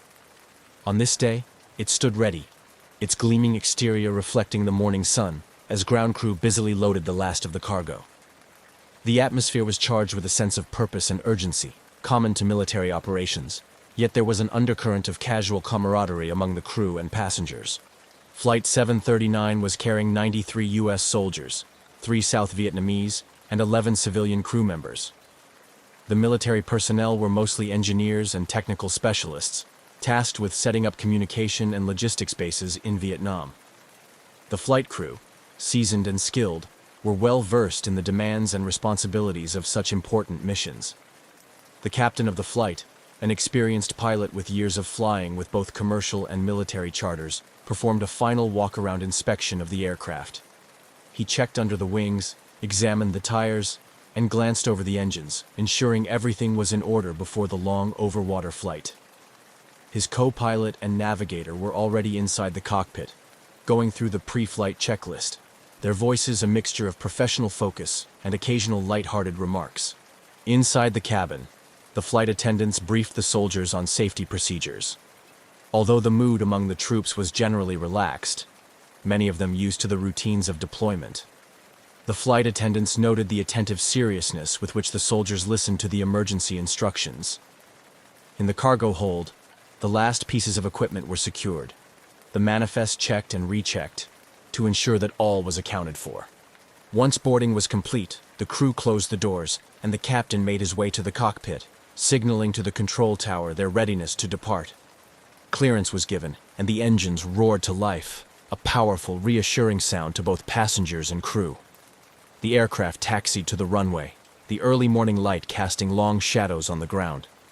As the super constellation lined up on the runway, the captain made a final announcement over the intercom, his voice calm and confident. He reviewed the flight plan with the passengers, noting the expected flying time and weather conditions, which were favorable. There was a palpable sense of anticipation as the aircraft's engines revved up, the propellers spinning faster until they were just blurs. With a smooth surge forward, the plane began its takeoff roll, quickly gaining speed. The soldiers watched through the windows as Guam's landscape began to blur, the sensation of liftoff bringing a momentary weightlessness that contrasted with the heavy reality of their mission. As the aircraft climbed into the clear blue sky, it banked gently towards the west, setting course over the vast expanse of the Pacific Ocean. The flight was expected to be routine, with hours of flying over open water. The crew settled into their roles, monitoring the aircraft's systems and maintaining regular communication with air traffic control. Below them, the Pacific stretched out endlessly, its surface a deep blue, occasionally broken by the white caps of waves. As Flight 739 reached cruising altitude, the captain switched on the autopilot, the aircraft humming steadily along its charted path. In the cabin, soldiers dozed or chatted quietly, the drone of the engines a constant backdrop. Everything seemed normal, the flight progressing as countless others had before. Yet, unbeknownst to those on board, this would be the last time Flight 739 would be seen or heard from. In the hours to follow, somewhere over the vast, mysterious depths of the Pacific, the aircraft and all its passengers would vanish without a trace, leaving behind only questions and a lingering sense of unease that would echo through the annals of aviation history. As Flight 739 steadily ascended to its cruising altitude, the vast Pacific Ocean unfolded below, a seemingly endless expanse of blue. The Lockheed L-1049 super constellation, a marvel of its time, was designed for long-range missions just like this, equipped with state-of-the-art navigation systems and powerful engines that hummed rhythmically, reassuringly. Inside the cockpit, the crew engaged in routine monitoring of their instruments, ensuring all systems operated within normal parameters. The flight path from Guam to the Philippines was a well-traveled route, typically uneventful, yet requiring constant vigilance due to its vast overwater stretches. The captain, a seasoned pilot with extensive experience in both commercial and military aviation, occasionally exchanged light-hearted banter with his co-pilot, breaking the monotony of the flight. However, their professionalism never waned. Each gauge and radar sweep was diligently observed, each communication with air traffic control crisp and clear. Inside the cabin, the mood among the passengers, mostly U.S. soldiers accustomed to the rigors of deployment, was one of subdued anticipation. Some tried to catch some sleep, resting against the rumble of the aircraft, while others read books or played cards, making the best of the hours ahead. The flight attendants moved quietly along the aisles, offering refreshments and checking on their charges with practiced smiles and gentle reassurances. Approximately 2 hours into the flight, as Flight 739 approached the midpoint of its journey over the open water, the captain made routine contact with air traffic control. Reporting their position, altitude, and status, everything was confirmed to be on track, with no deviations from the flight plan. The skies were clear, and weather reports indicated smooth sailing ahead. The controller at the other end acknowledged the update with a standard response, wishing them a continued safe journey. This communication, routine and unremarkable, would later be scrutinized and replayed, as it was the last confirmed transmission received from Flight 739. At the time, however, there was no indication of anything amiss. The aircraft continued on its path, the autopilot maintaining a steady course, the engine's steady drone a testament to their reliability. But as the minutes ticked by, an unseen and escalating issue was unfolding. Unbeknownst to the crew and passengers, a critical situation was developing that would soon culminate in the mysterious disappearance of Flight 739. The aircraft, now a mere speck against the vastness of the Pacific, was heading towards an uncertain fate. The last radar contact with the aircraft showed it continuing along its intended flight path. Then, inexplicably, the blip that represented the mighty constellation faded from the radar screens, vanishing without a trace. The disappearance was so sudden, so complete, that air traffic controllers initially doubted their equipment, frantically adjusting settings and calling out to the aircraft with growing urgency. "Flight 739, this is Control. Please come in," crackled over the radio, the controller's voice betraying a hint of concern. There was no response, only static filled the airwaves. Repeated calls, each more desperate than the last, met with the same eerie silence. As the realization set in that the aircraft was no longer on radar and not responding to communications, a chill ran through the control room. Emergency protocols were swiftly enacted. The disappearance of a military-chartered aircraft, especially one carrying over 100 souls, was a critical incident. The U.S. military, along with local aviation authorities, began coordinating an immediate response. Search and rescue operations were mobilized, with aircraft and ships directed to the last known location of Flight 739. As the news of the disappearance began to spread, the families of those on board, the military community, and the aviation world held their breath, hoping for any news of the aircraft. The mystery of what happened to Flight 739 in those final moments before it vanished would soon captivate the world, sparking questions, theories, and a massive search effort that sought in vain to uncover traces of the missing plane. The disappearance of Flight 739 triggered one of the largest search and rescue operations of the time, as the U.S. military, alongside international and local forces, launched an extensive effort to locate the missing aircraft and its passengers. Given the flight's last known position over the expansive Pacific Ocean, the area to be searched was vast and daunting, presenting significant logistical challenges. As soon as the aircraft was reported missing, the control centers coordinating the search mobilized a fleet of aircraft from various bases across the Pacific Rim. These included long-range patrol aircraft equipped with sophisticated radar and other sensory equipment designed for maritime surveillance and search operations. The U.S. Navy dispatched ships that were in the region to converge on the suspected area where contact with Flight 739 was lost. This initial response was a race against time, with hope still alive for finding survivors. Simultaneously, the Air Force's Rescue Coordination Center set up a command hub to oversee the operation, pulling in resources from across the military spectrum. This hub became the focal point for all communication and decision-making, ensuring that efforts were not duplicated and resources were deployed efficiently. Information flowed continuously, with updates on weather conditions, sea currents, and any sightings or debris reported by ships and planes partaking in the search.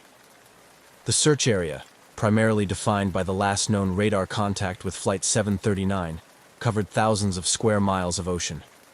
The area was known for its deep waters and challenging weather conditions, which could change swiftly and dramatically, complicating search efforts. The operation used a grid pattern, with each ship and aircraft assigned specific sectors to scour. The systematic approach was designed to cover as much area as possible, but the vastness of the Pacific Ocean and its deceptive tranquility made the task daunting. As days passed, the intensity of the search increased, but no trace of the aircraft or its passengers was found. The The lack of debris or any sign of the aircraft was perplexing, leading to growing frustration and anxiety among the search teams and the families waiting for news. The operation continued round the clock, with search teams working in shifts, battling fatigue, and the emotional toll of the fruitless search. Meanwhile, speculation about the fate of Flight 739 began to mount. The absence of a distress signal prior to the disappearance raised questions about sudden catastrophic events, such as an explosion or a rapid descent into the ocean, which might have left little trace. The possibility of a hijacking or a deliberate diversion was considered but seemed less likely without any communication or ransom demands. Experts from various fields were brought in to analyze the flight's last known parameters and environmental data to model potential crash scenarios. These models were used to adjust search patterns, taking into account ocean currents and wind conditions that might have moved debris away from the initial impact site. Satellite imagery was scrutinized for any anomalies that could indicate a crash site, and other nations with satellite capabilities were requested to review their data. As the search extended into weeks, the hope of finding survivors waned, and the mission gradually shifted from rescue to recovery. The focus became finding any wreckage that could provide clues to what happened during the final moments of Flight 739. This was crucial not only for solving the mystery, but also for providing closure to the families and ensuring that any potential safety issues affecting other flights could be addressed. Despite the extensive efforts, the search was eventually scaled back. The decision was heart-wrenching for all involved, particularly for the families of those on board. Memorials were held in various locations, attended by military personnel, family members, and representatives from the Flying Tiger line. The gatherings were somber, with attendees clinging to each other for support, sharing memories of their loved ones, and grappling with the unresolved fate of Flight 739.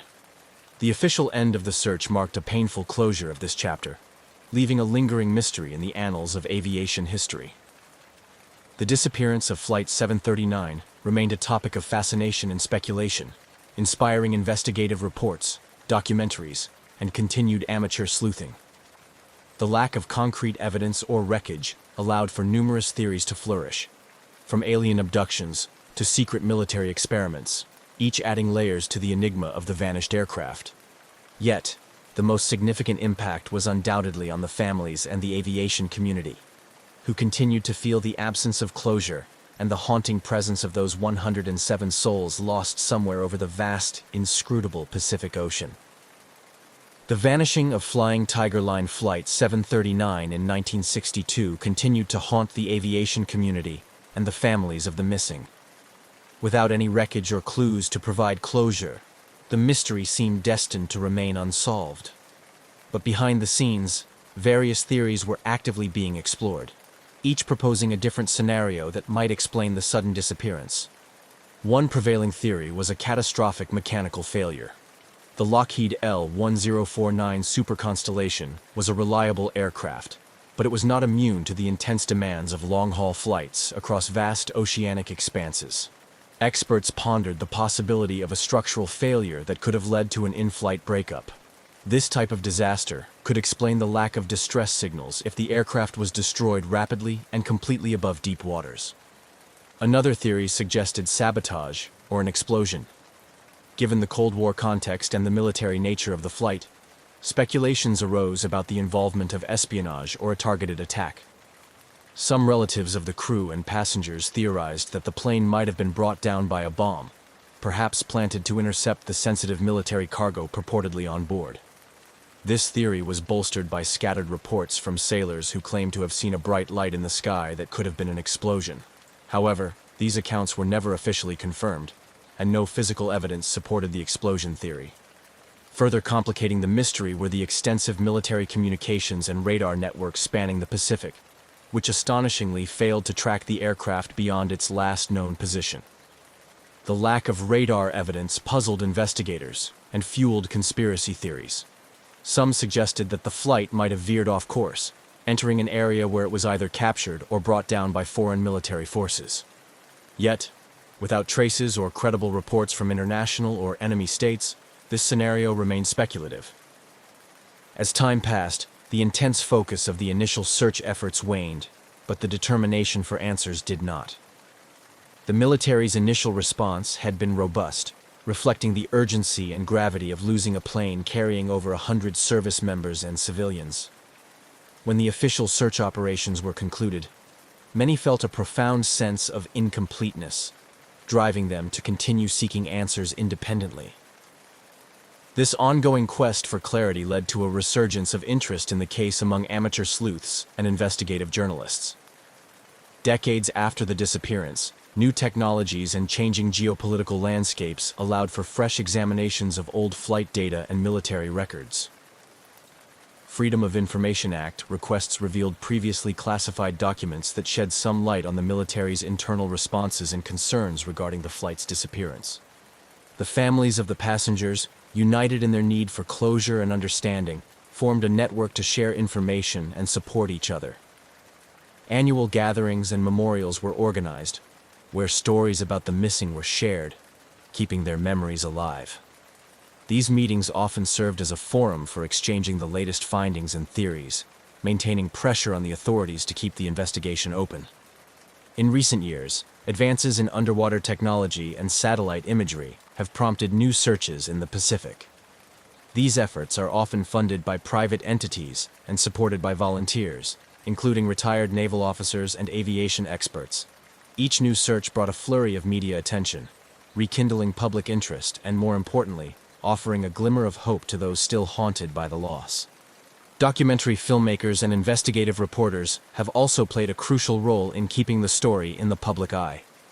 Documentaries have delved deep into the technical aspects of the aircraft's design and operation, interviewed former military personnel who were involved in the initial search and rescue operations, and highlighted the personal stories of those left behind. These films often end with a call to action, urging aviation authorities and the military to revisit the case with new tools and insights. The continuing mystery of Flight 739 not only serves as a poignant reminder of the risks inherent in aviation, but also underscores the limitations of mid-20th century technology in dealing with such disappearances. The story of Flight 739, woven through decades of speculation, research, and remembrance, remains a compelling chapter in the history of aviation, reflecting the enduring human need for answers and the relentless pursuit of truth, no matter how elusive it may be. The lack of definitive answers surrounding the disappearance of Flying Tiger Line Flight 739 had a profound impact on the families of the passengers and the crew, as well as on military operations and the broader aviation industry. As years turned into decades without closure, the emotional weight bore heavily on those left behind, prompting shifts in policy and continuing dialogue about aviation safety and military procedures. The immediate aftermath of the disappearance was a time of intense grief and confusion for the families of the 107 individuals on board. The absence of tangible evidence or a clear explanation compounded their sorrow, leaving many to grapple with unresolved feelings of loss. This grief was accompanied by a growing frustration with the military and government agencies, perceived by some as withholding information or not doing enough to resolve the mystery.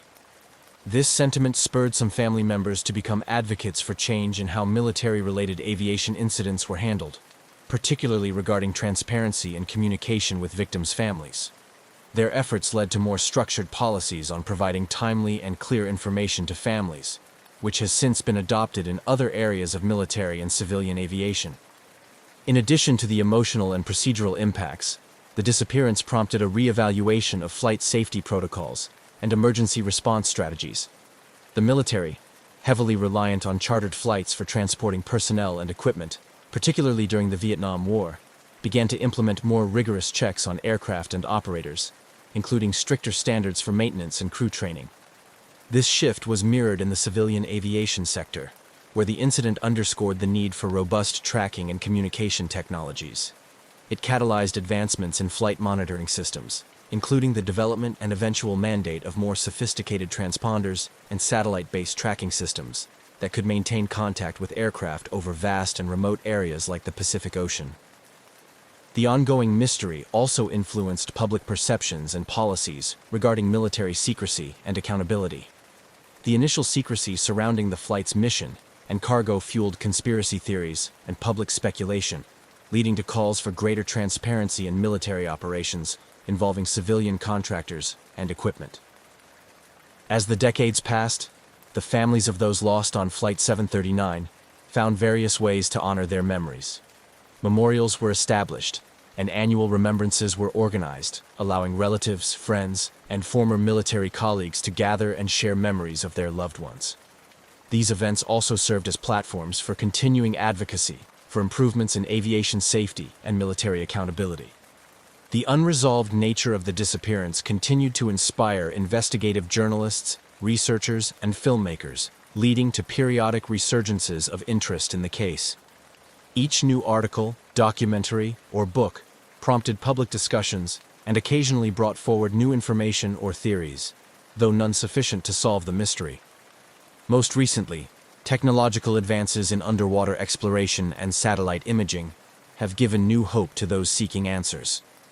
These technologies have the potential to explore and map the ocean floor at depths and with accuracy previously unattainable. Inspired by successful searches for other lost aircraft, such as Air France Flight 447, some family members and independent researchers have called for new searches in the areas where Flight 739 might have gone down. Despite the tragedy and the many years that have passed, the legacy of Flying Tiger Line Flight 739 remains a powerful catalyst for change and a poignant reminder of the enduring human spirit's quest for answers and justice. The story of Flight 739 continues to resonate, a mysterious chapter in aviation history that still captures the imagination and determination of many around the world. As the years turned into decades, the unresolved mystery of Flying Tiger Line Flight 739 continued to cast a long shadow over all who were touched by its disappearance. With neither wreckage nor definitive answers, the enigma remained a persistent reminder of the limitations faced in the search for truth within the vast, unyielding expanses of the ocean. The story of Flight 739, fraught with its enduring mystery, has transcended its era to become a symbol of unresolved loss and the pursuit of closure. Families of the missing, united by their shared grief, formed a close-knit community, bound together by the need to keep the memory of their loved ones alive and to seek answers. This community often gathered on anniversaries of the disappearance, creating a space not only to mourn, but also to share updates and continue pressing for action.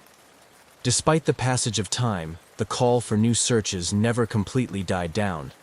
Advances in technology, particularly in satellite imaging and deep-sea exploration, rekindled hope among the families and the aviation community that someday the site of the crash might be discovered. Inspired by successful recoveries of other lost aircraft, such as the finding of the Titanic and the wreckage of Air France Flight 447 decades after their disappearances, advocates for reopening the case of Flight 739 argued that modern technology could finally offer the means to locate the remains of the aircraft. Efforts to leverage new technologies led to proposals for targeted searches using sophisticated sonar equipment capable of deep-sea mapping, as well as drones that could scan large areas of the ocean floor more efficiently than manned vessels.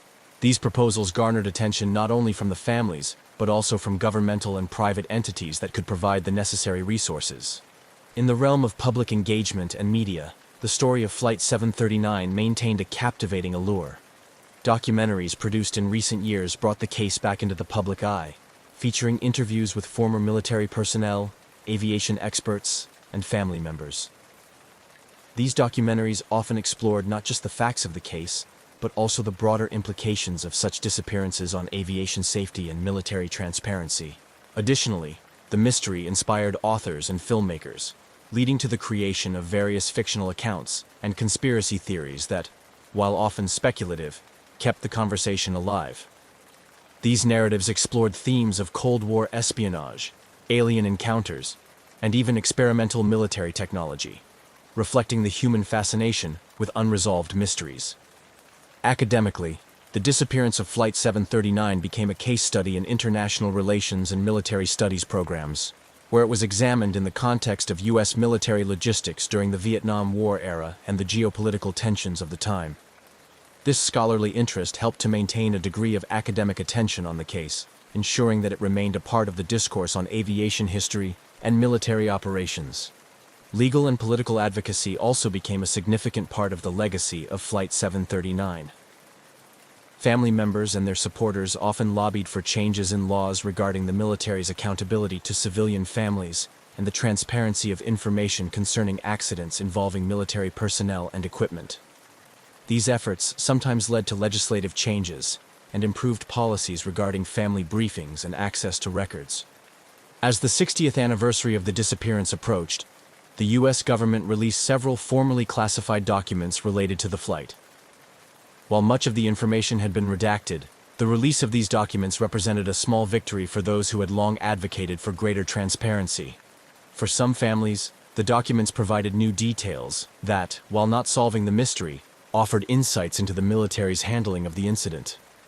The ongoing quest for answers about Flight 739 also highlighted broader issues related to the recognition of service personnel and civilians involved in covert or classified operations. This led to discussions about the ways in which such individuals are memorialized and honored, culminating in more inclusive memorials that acknowledge their contributions and sacrifices. Today, the legacy of Flying Tiger Line Flight 739 is multifaceted. It is remembered as a poignant story of loss and the relentless pursuit of truth, a narrative that has impacted aviation safety regulations, military accountability, and the technologies used in search and rescue operations. For the families of those who vanished along with the aircraft, it remains a deeply personal story of waiting and hoping for closure. In a broader sense, the mystery serves as a reminder of the vulnerabilities in human endeavors, particularly in the face of vast and indifferent natural forces like the deep ocean. Yet, it also illustrates the human capacity for resilience, the enduring quest for knowledge, and the unyielding desire to find answers, no matter how elusive they may be. The profound impact of Flying Tiger Line Flight 739's disappearance stretched beyond the immediate shock and continued to resonate through the subsequent years, driving changes and fostering developments across multiple facets of society, from aviation technology to family advocacy and public policy. As the narrative of Flight 739 moved forward, it beckoned a broader contemplation on the themes of memory, technological progress, and the pursuit of closure, a pursuit that never seemed to diminish in intensity or necessity. Even decades after the disappearance, the commitment to finding Flight 739 was reinvigorated by technological advancements that offered new hope. The introduction of autonomous underwater vehicles, AUVs, and more sophisticated side-scan sonar technology provided tools capable of exploring the ocean depths with unprecedented detail and efficiency. Proposals for new search initiatives were drafted, with input from oceanographers, former naval officers, and aviation experts who believed that the aircraft's final resting place could be pinpointed with the right resources and a targeted approach. Family members and advocacy groups, empowered by these technological promises, renewed their calls for action. They organized conferences and engaged with experts in maritime search and recovery to outline feasible search plans. These plans were then presented to governmental and private agencies capable of funding and executing such ambitious undertakings. The dialogue between these families and potential supporters became a testament to the enduring hope that modern technology could finally unravel the mystery that time had not forgotten. The story of Flight 739 also found its way into educational curriculums and cultural reflections, influencing how future generations understood and interacted with the past's unresolved mysteries. Universities and educational institutions developed courses that dealt not only with the technical aspects of aviation, but also with crisis management, historical analysis, and the psychological impact of unresolved tragedies. These academic discussions often used Flight 739 as a case study to explore the complex interplay between technology, human factors, and nature. Culturally, the disappearance influenced artistic expressions across mediums. Playwrights, novelists, and filmmakers drew upon the emotional and mysterious elements of the story to craft works that questioned the nature of truth, the reliability of memory, and the human response to the unknown. These works contributed to a broader societal engagement with the themes of loss and resolution, illustrating how a single event can continue to inspire and provoke thought across generations. On a more practical level, the ongoing discussions around Flight 739 spurred further enhancements in aviation safety standards and search and rescue operations. The incident underscored the need for robust international cooperation in aviation incidents, leading to stronger protocols for sharing information and resources during multinational search operations. The global aviation community took to heart the lessons learned, or rather, the questions raised, by Flight 739's disappearance. Policymakers, influenced by the advocacy of families and communities connected to the flight, worked to refine laws regarding the military's responsibility to keep families informed and involved in the aftermath of accidents involving military personnel on non-combat missions. These policy changes aim to ensure transparency and accountability, preventing any future family from experiencing the same prolonged anguish of not knowing.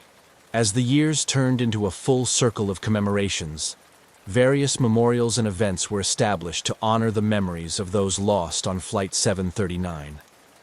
These acts of remembrance served as poignant reminders of the individuals behind the mystery, highlighting their lives and legacies rather than allowing them to be overshadowed by the circumstances of their disappearance. Through these memorials, the families found not only spaces of mourning, but also of celebration of the lives that had touched theirs so deeply. New memorials were dedicated, and annual gatherings were held, not just as rituals of remembrance, but as ongoing affirmations of the community's commitment to finding answers.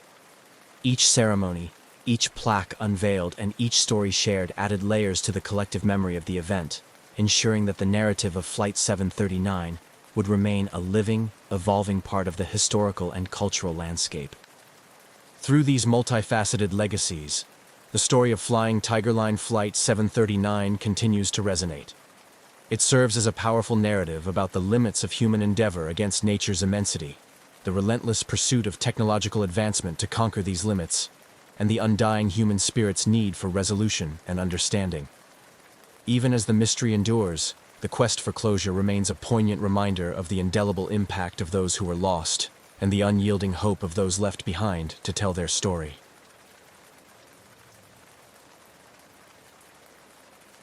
On the evening of June 23, 1950, Northwest Orient Airlines Flight 2501 was preparing for one of its regular long-haul flights across the United States. The aircraft, a Douglas DC-4 propliner, was a workhorse of commercial aviation, known for its reliability and robustness. It was scheduled to fly from New York City to Seattle with a stopover in Minneapolis, carrying 55 passengers and a crew of 3. As the passengers boarded at LaGuardia Airport, the mood was typical of a late evening flight. Some were weary business travelers preparing for a sleep during the flight, while others were families looking forward to their vacations or homecomings. The crew, led by the experienced Captain Robert Lind, completed their pre-flight checks with practiced efficiency. Captain Lind, a veteran with an impeccable record, was well familiar with the route, having flown it numerous times. The ground crew loaded the last pieces of luggage into the cargo hold as the stewardesses made final adjustments inside the cabin, ensuring everything was secure for takeoff. The weather reports indicated clear skies in New York, but there were reports of potential thunderstorms over Lake Michigan. Such weather was not uncommon during the summer months, and the crew was prepared to handle the usual turbulence that might arise from such conditions. As the last of the evening light faded, Flight 2501 took off smoothly from LaGuardia, ascending into the night sky. The powerful engines of the DC-4 hummed as the aircraft climbed, its lights becoming just another twinkling among the stars. The flight plan took the aircraft westward, over the expansive landscapes of the United States, scheduled to cross over several states before reaching the wide expanse of Lake Michigan. As the plane settled into its cruising altitude, Captain Lind communicated with air traffic control to confirm their route and report their position. The passengers, now more relaxed, were either dozing off or quietly engaging in their own activities. Some read books under the dim cabin lights, while others chatted softly with their neighbors. Several hours into the flight, as Flight 2501 approached Lake Michigan, the weather began to change. The clear skies gave way to increasing cloudiness, and distant flashes of lightning were visible on the western horizon. Captain Lind reviewed the latest weather updates and discussed the situation with his co-pilot. They decided to request a lower altitude from air traffic control, hoping to avoid the worst of the approaching storm system. The air traffic controller at Chicago's radar center acknowledged their request and began the process to authorize a change in altitude. However, this routine communication soon took a critical turn. As Flight 2501 crossed over into Michigan airspace, the weather conditions deteriorated rapidly. The aircraft began to encounter severe turbulence as it entered the storm, with passengers instructed to fasten their seat belts and secure any loose items. Despite the growing severity of the weather, the crew of Flight 2501 maintained their professionalism. Captain Lind and his co-pilot worked diligently to navigate through the increasingly rough conditions, adjusting their instruments and preparing for a more turbulent ride. In the cabin, the stewardesses did their best to reassure passengers, their calm demeanor helping to keep everyone as comfortable as possible under the circumstances. The last radio contact with Flight 2501 occurred shortly after their request to descend to a lower altitude. Captain Lind reported their position and intentions to air traffic control, his voice calm but firm over the radio. Then, as the storm enveloped the aircraft, communication was suddenly lost. The radar blip that represented Flight 2501 on the controller's screens blinked once more, then disappeared. Back at the radar center, controllers frantically tried to re-establish contact with the aircraft. Calls went unanswered, and the screen showed no sign of Flight 2501. As minutes turned into hours without any word from the plane, the situation became increasingly dire. Search and rescue operations were initiated as the reality of the situation set in. Northwest Orient Airlines Flight 2501, with all 58 souls on board, had vanished over Lake Michigan. This disappearance would trigger one of the largest search operations in the history of American aviation, and mark the beginning of a decades-long mystery that would captivate the nation and remain unresolved to this day. The story of Flight 2501 is not just a tale of a missing airplane. It is a narrative filled with human elements, technical challenges, and the profound mystery of the unknown. As Flight 2501 progressed over Lake Michigan, the storm intensified. Captain Lind's last transmission to air traffic control had been routine, requesting a descent to a lower altitude due to the worsening weather. There was no indication of panic or trouble beyond the storm itself. Yet, within minutes of this communication, the aircraft vanished from radar screens, leaving only silence where there should have been the steady crackle of radio contact. On the ground, the sudden disappearance of Flight 2501 sent shockwaves through the air traffic control community. Controllers made repeated attempts to contact the aircraft, issuing calls that went unanswered. With each passing minute, the urgency escalated. Radar operators widened their scans, searching for any sign of the plane, but found nothing. The situation quickly escalated to a full-scale emergency. The disappearance of an aircraft is a critical incident that triggers a rapid response from multiple agencies. Within hours, the U.S. Coast Guard was mobilized, along with state and local rescue units. The initial search was chaotic, hampered by the very storm that had ensnared Flight 2501. Boats and aircraft that could navigate the turbulent waters and gusty winds were dispatched. The night was dark, the rain heavy, reducing visibility and making the search efforts increasingly difficult.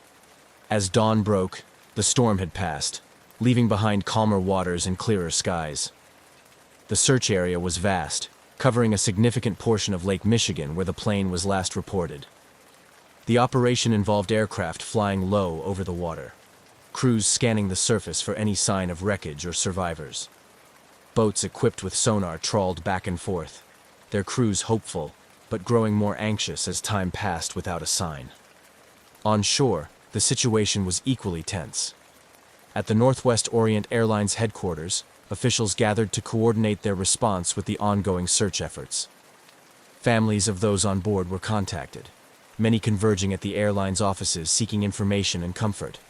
The atmosphere was fraught with grief and tension, as airline staff tried to provide updates on the search and support for the families.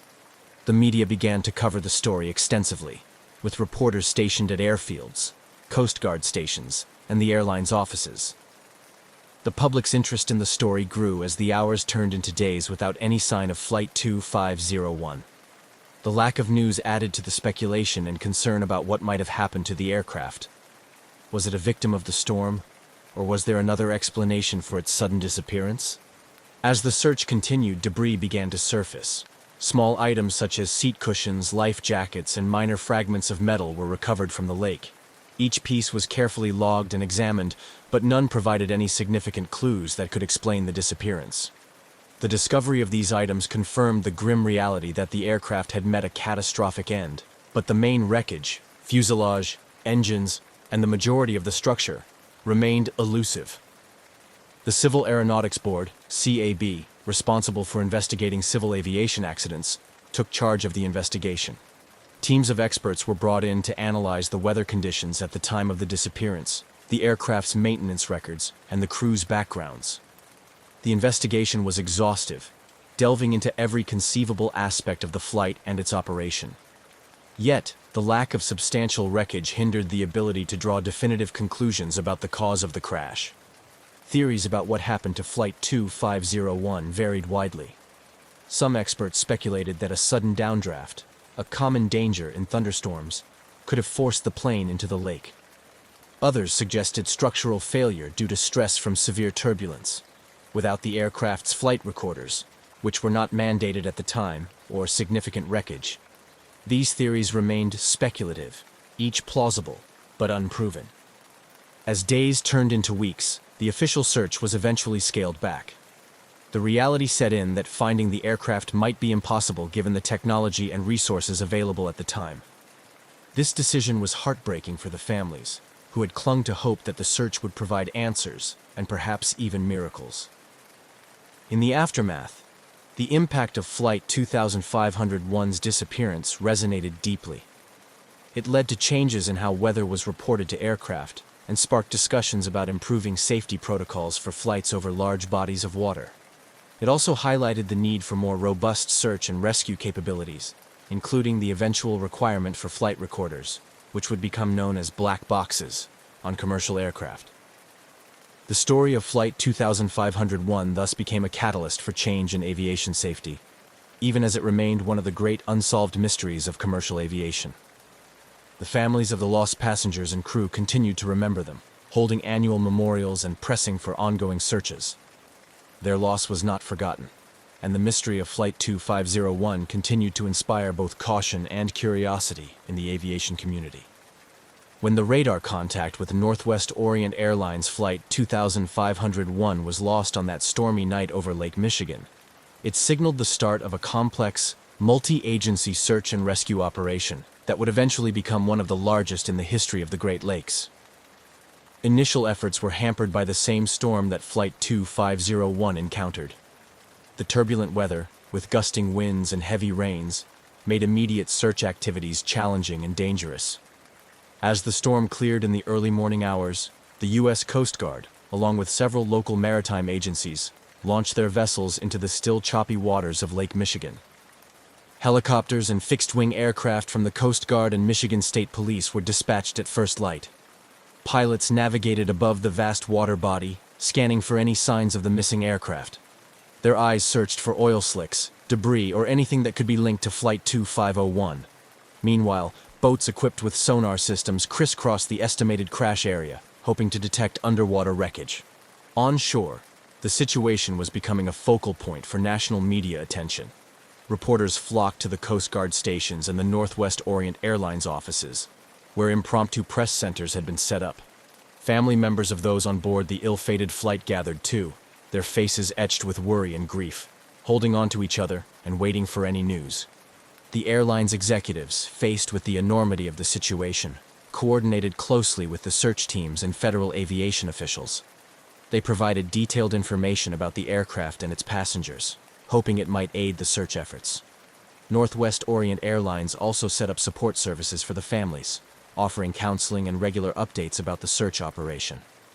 As the search entered its second and third days, the scope expanded. The U.S. Navy joined the operation, bringing in additional ships and aircraft equipped with more advanced search technology. These military assets were used to cover larger areas of the lake more quickly than the smaller Coast Guard vessels and civilian boats could manage. Despite these extensive efforts, the search teams found frustratingly little. Small pieces of debris began to surface, items that were confirmed to be from Flight 2501, bits of upholstery, shards of window glass, and personal effects floating among the waves. Each discovery was meticulously catalogued and analyzed, providing grim evidence of the plane's disintegration, but little information on the cause. By the end of the first week, The lack of significant wreckage intensified the mystery. Divers were called in to explore areas where sonar hits suggested there could be larger pieces of debris on the lakebed. These dives were difficult and risky, given the depth and the unpredictable currents of Lake Michigan. The divers worked in challenging conditions, sometimes battling poor visibility and strong underwater currents that made each dive a potentially perilous endeavor. Parallel to the physical search, investigators from the Civil Aeronautics Board, CAB, began their inquiry into the disappearance. They examined meteorological data from the night of the flight, looking for clues in the storm patterns that might explain what happened. Interviews with other pilots flying similar routes that night provided additional context on the weather conditions and how they might have affected Flight 2501. The investigators also delved into maintenance records and the operational history of the DC-4 aircraft. They explored every possible angle, from mechanical failure and pilot error to structural deficiencies and potential overloading. Each hypothesis was systematically tested against the known facts of the flight's last hours, but without the main wreckage or flight recorders, conclusive answers were elusive. As weeks turned into months, the intensity of the search diminished. The daily briefings to the press and families became less frequent, and the flotilla of search vessels thinned out. Yet, for the families of those aboard Flight 2501, the need for closure never waned. They continued to push for continued efforts, holding on to hope that the lake might yet yield its secrets. The CAB eventually released a report that was inconclusive in determining the exact cause of the crash. It cited the severe weather and the possibility of structural failure induced by stress from the storm, but noted the lack of physical evidence made it impossible to pinpoint a definitive cause. The report did, however, lead to recommendations for improving storm tracking and weather reporting to aircraft, hoping to prevent similar tragedies in the future. Decades later, the disappearance of Flight 2501 remains a poignant chapter in the annals of aviation history. It stands as a reminder of nature's power and the limits of human technology, a story that continues to evoke both sorrow and fascination. For the families of the lost, the lakeshore became a place of pilgrimage, a site to gather, remember, and perhaps one day find peace. The ongoing mystery surrounding the disappearance of Northwest Orient Airlines Flight 2501 had by now stirred considerable public and professional interest. Various theories about what had led to the aircraft's sudden loss began to circulate, each contributing its part to the complex tapestry of speculation. These ranged from mechanical failure and catastrophic weather events to more sinister possibilities such as sabotage. In the realm of formal investigation, the Civil Aeronautics Board, CAB, led the charge, poring over every piece of evidence, from weather reports to the aircraft's maintenance history. They sought to understand how a well-maintained, reliable aircraft like the DC-4 could simply vanish without a trace. Mechanics and engineers scrutinized the plane's service records, confirming that all routine checks and balances had been performed before the flight. Meanwhile, meteorologists provided in-depth analyses of the storm that Flight 2501 had encountered, noting that while severe, such weather conditions were not typically beyond the capability of the aircraft to withstand. Parallel to these professional inquiries, amateur sleuths and conspiracy theorists also took a keen interest in the disappearance. Some suggested that the aircraft might have been brought down by a bomb, theorizing that the lack of debris was consistent with a mid-air explosion that could have dispersed wreckage over a wider area, thus eluding search efforts. Others speculated about a possible collision with another aircraft, perhaps military, which was not reported due to the secretive nature of Cold War operations. Amid these swirling theories, one of the more grounded speculations involved a sudden structural failure caused by stress from the storm. Aviation experts pointed out that while the DC-4 was robust, unexpected weaknesses could emerge under extreme conditions. The possibility that the aircraft had suffered a critical failure at a high altitude could explain the minimal debris and the lack of a distress signal if the breakup had been swift and total. As the investigation continued without definitive conclusions, the families of the passengers and crew found themselves in a painful limbo. The lack of closure weighed heavily, their grief compounded by the swirling uncertainty and speculation. They rallied for continued investigation, pressing for new searches and reaching out to anyone who might shed light on the fate of their loved ones. In response to these family advocacies, Annual memorials were organized, both as a way to honor those lost and to keep the public's attention on the unresolved case.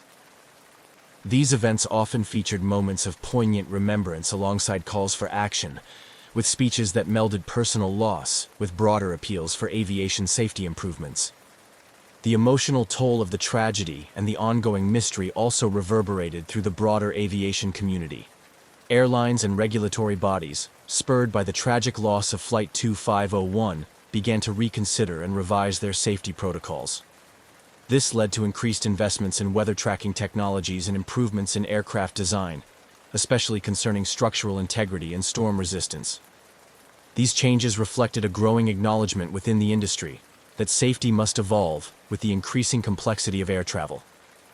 The lessons drawn from the Flight 2501 tragedy and similar incidents began to shape a new era of aviation safety protocols, focusing on preventing recurrence by understanding the failures of the past. Meanwhile, as technology advanced, new efforts were made to locate the wreckage of Flight 2501. Innovations in sonar and underwater exploration offered hope that the main crash site might finally be discovered. These modern searches, often led by volunteer groups or funded by grants, were driven by a blend of historical interest and a commitment to providing answers to the families who had waited for decades. Each new search brought a flurry of media attention, rekindling public and professional interest in the case. Documentaries and news specials delved into the story, interviewing aging relatives of the passengers, retired investigators, and experts in aviation archaeology. These programs often concluded with a note of hope that somewhere beneath the waters of Lake Michigan, the answers to the mystery of Flight 2501 waited to be discovered. Through these continued efforts, the story of Northwest Orient Airlines Flight 2501 remained alive, a somber reminder of nature's unpredictability and the relentless pursuit of closure in the face of unfathomable loss. Each chapter in the ongoing saga added layers to the legacy of the flight, intertwining threads of technological progress, human resilience, and the enduring quest for understanding. The ongoing quest to understand the disappearance of Northwest Orient Airlines Flight 2501 had significant repercussions across the aviation industry, highlighting critical areas for improvement in both technology and regulatory practices. The tragedy, unresolved and haunting as it was, catalyzed a series of changes designed to enhance the safety and reliability of air travel. In the wake of the disappearance, there was a concerted effort to improve weather forecasting and its integration into pilot briefings. The severe storm that Flight 2501 encountered was known to air traffic controllers and the Meteorological Service. Yet the existing protocols for communicating such critical information to aircraft were deemed insufficient. This led to more stringent requirements for real-time weather updates and mandatory weather briefings for flights traversing known problematic routes. Simultaneously, this incident underscored the vulnerability of aircraft to severe weather conditions and prompted research into better structural designs and materials that could withstand extreme turbulence. Aircraft manufacturers began collaborating more closely with meteorologists to understand how aircraft could be designed or modified to survive unexpected severe weather encounters. Moreover, the lack of debris and difficulty in locating the wreckage highlighted the limitations in search and rescue operations at the time. This realization pushed for advancements in emergency location technology. The push for equipping aircraft with more reliable emergency locator transmitters (ELTs) gained momentum.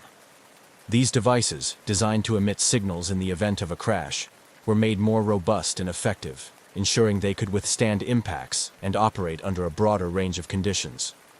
The tragedy also played a pivotal role in the eventual development and mandatory installation of flight data recorders, FDRs, and cockpit voice recorders, CVRs, known colloquially as black boxes. While these were not new concepts in 1950, the Flight 2501 disaster underscored their potential value in solving aviation mysteries. By the late 1950s and early 1960s, regulations began to change, gradually making these devices standard equipment on commercial aircraft, providing investigators with crucial data in the aftermath of accidents. Aside from technological and procedural enhancements, the Flight 2501 incident had a profound impact on regulatory practices. It prompted a re-evaluation of how flight over large bodies of water was managed, leading to more rigorous safety protocols. New regulations were put in place requiring more comprehensive life-saving equipment on board and rigorous survival training for flight crews. For the families of the passengers and crew lost with Flight 2501, these changes were a bittersweet outcome. While they might not bring back their loved ones, these improvements in aviation safety provided a legacy of increased security for future air travelers. Their advocacy had not only kept the memory of the flight alive, but also ensured that the lessons gleaned from this tragedy would lead to tangible enhancements in flight safety. Memorials were erected in honor of those lost, serving as poignant reminders of the personal cost of aviation accidents. These memorials became sites of reflection, not only for the grieving families, but also for the communities and professionals within the aviation industry, reminding everyone of the ever-present need for vigilance and improvement. As technology continued to evolve, so did the efforts to locate Flight 2501's wreckage. Periodic expeditions were launched, fueled by advancements in underwater technology and driven by a mix of historical interest, technical challenge, and a deep-seated desire for closure. Each expedition brought hope that the aircraft might finally be found, providing answers to the lingering questions that had persisted for decades. Documentaries and news articles periodically revisited the story, each iteration renewing public interest and understanding of the impact such tragedies have on technology, regulation, and human lives. Through these stories, the legacy of Flight 2501 lived on, a narrative interwoven with lessons of resilience, the advancement of science, and the unyielding human spirit seeking answers in the face of adversity. Each retelling served to honor those lost and to celebrate the progress made in their memory, ensuring that their legacy would continue to influence safer skies for future generations. As decades passed since the disappearance of Northwest Orient Airlines Flight 2501, the unresolved mystery continued to captivate the imagination of many, serving as a poignant reminder of the uncertainties inherent in early commercial aviation and the ongoing quest for safety improvements. The legacy of the flight persisted, influencing not just regulatory practices and technological advancements, but also shaping cultural narratives and inspiring continued exploration. The collective memory of the incident was kept alive through a combination of public memorials, family advocacy, and periodic media attention. Each year, families of the passengers and crew gathered at memorials erected near the shores of Lake Michigan. These ceremonies were somber, yet meaningful occasions, where personal stories were shared, candles were lit, and flowers were laid in remembrance of those lost. The gathering served as a testament to the enduring impact of the tragedy on the community and provided a support network for the families affected by the disaster. These memorials also attracted historians, safety experts, and aviation enthusiasts, each drawn by the story's historical significance and the lessons it offered. The narrative of Flight 2501 became a case study in the evolution of flight safety, discussed in academic papers and featured at conferences focused on aviation history and technology. Through these forums, the incident was analyzed and reanalyzed, highlighting how each piece of the story contributed to a broader understanding of the risks and necessary precautions in air travel. Meanwhile, technological advancements in sonar and underwater exploration technology spurred new interest in locating the wreckage of Flight 2501. Every few years, renewed efforts were made to search the depths of Lake Michigan, driven by both improvements in technology and a hopeful desire to provide closure to the families. These searches were often collaborative efforts involving local historical societies, volunteer groups, and occasionally government agencies. The search teams used advanced side-scan sonar equipment capable of creating detailed images of the lakebed, a far cry from the technology available at the time of the disappearance. Documentaries and investigative reports played a significant role in maintaining public interest in the flight. Filmmakers and journalists delved into the archives, interviewing surviving family members, former investigators, and aviation experts. They pieced together the story with a mix of historical footage, dramatic reconstructions, and expert analyses, presenting the tale to new audiences and ensuring that the lessons learned from the tragedy continued to resonate. The narrative of Flight 2501 also found its way into popular culture, inspiring episodes of television shows, novels, and even theatrical productions. These portrayals varied from highly factual retellings to more speculative interpretations, exploring themes of fate, tragedy, and the human spirit's resilience. Through these stories, the broader public engaged with the mystery and the profound impact it had on the lives of those involved. In the realm of policy and regulation, the influence of Flight 2501 was significant. The incident had been a catalyst for change, pushing the aviation industry to adopt stricter safety protocols and better emergency response strategies. These changes were continually updated as new technologies and methodologies emerged, part of the industry's ongoing commitment to learning from past tragedies. The introduction of global positioning systems, GPS, and automatic dependent surveillance broadcast, ADS-B, technologies in aviation marked significant milestones in the industry's evolution. These systems provided real-time tracking of aircraft anywhere in the world, a far leap from the radar and communication technologies of 1950.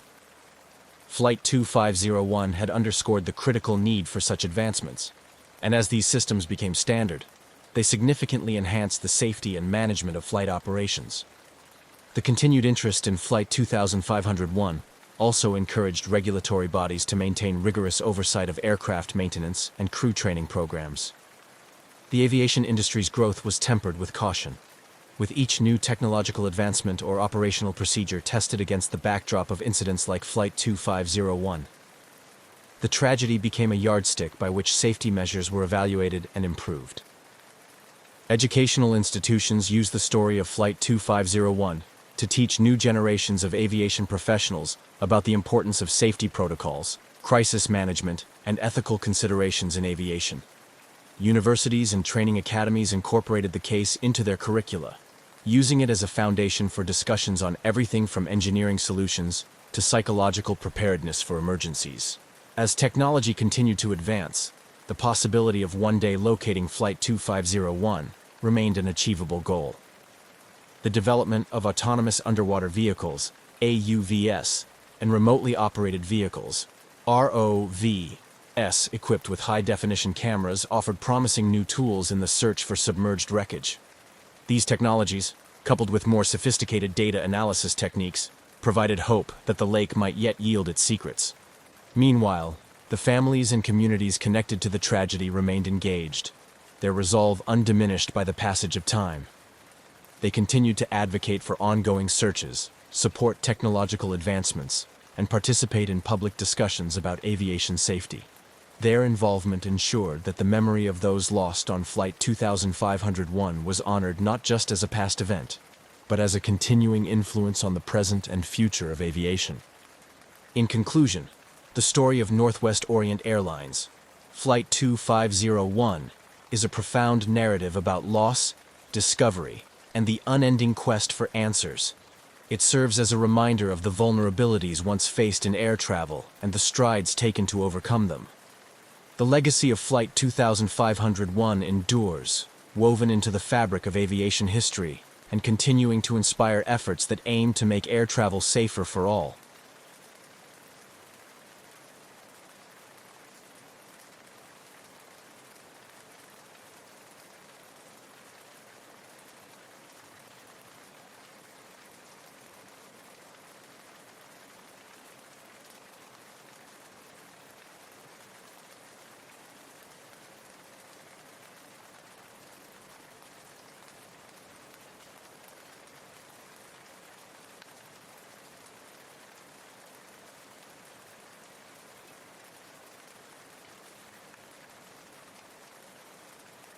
On January 30th, 1979, Narita International Airport bustled with the usual clamor of international travel as Varig Brazilian Airlines prepared its Boeing 707 cargo aircraft for a long-haul flight to Rio de Janeiro, Brazil, with a planned stopover in Los Angeles, USA.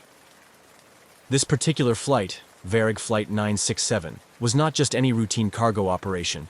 It was transporting a collection of valuable paintings by the renowned Japanese-Brazilian artist Manabu Mabe, making the flight notable for both its cultural and logistic responsibilities.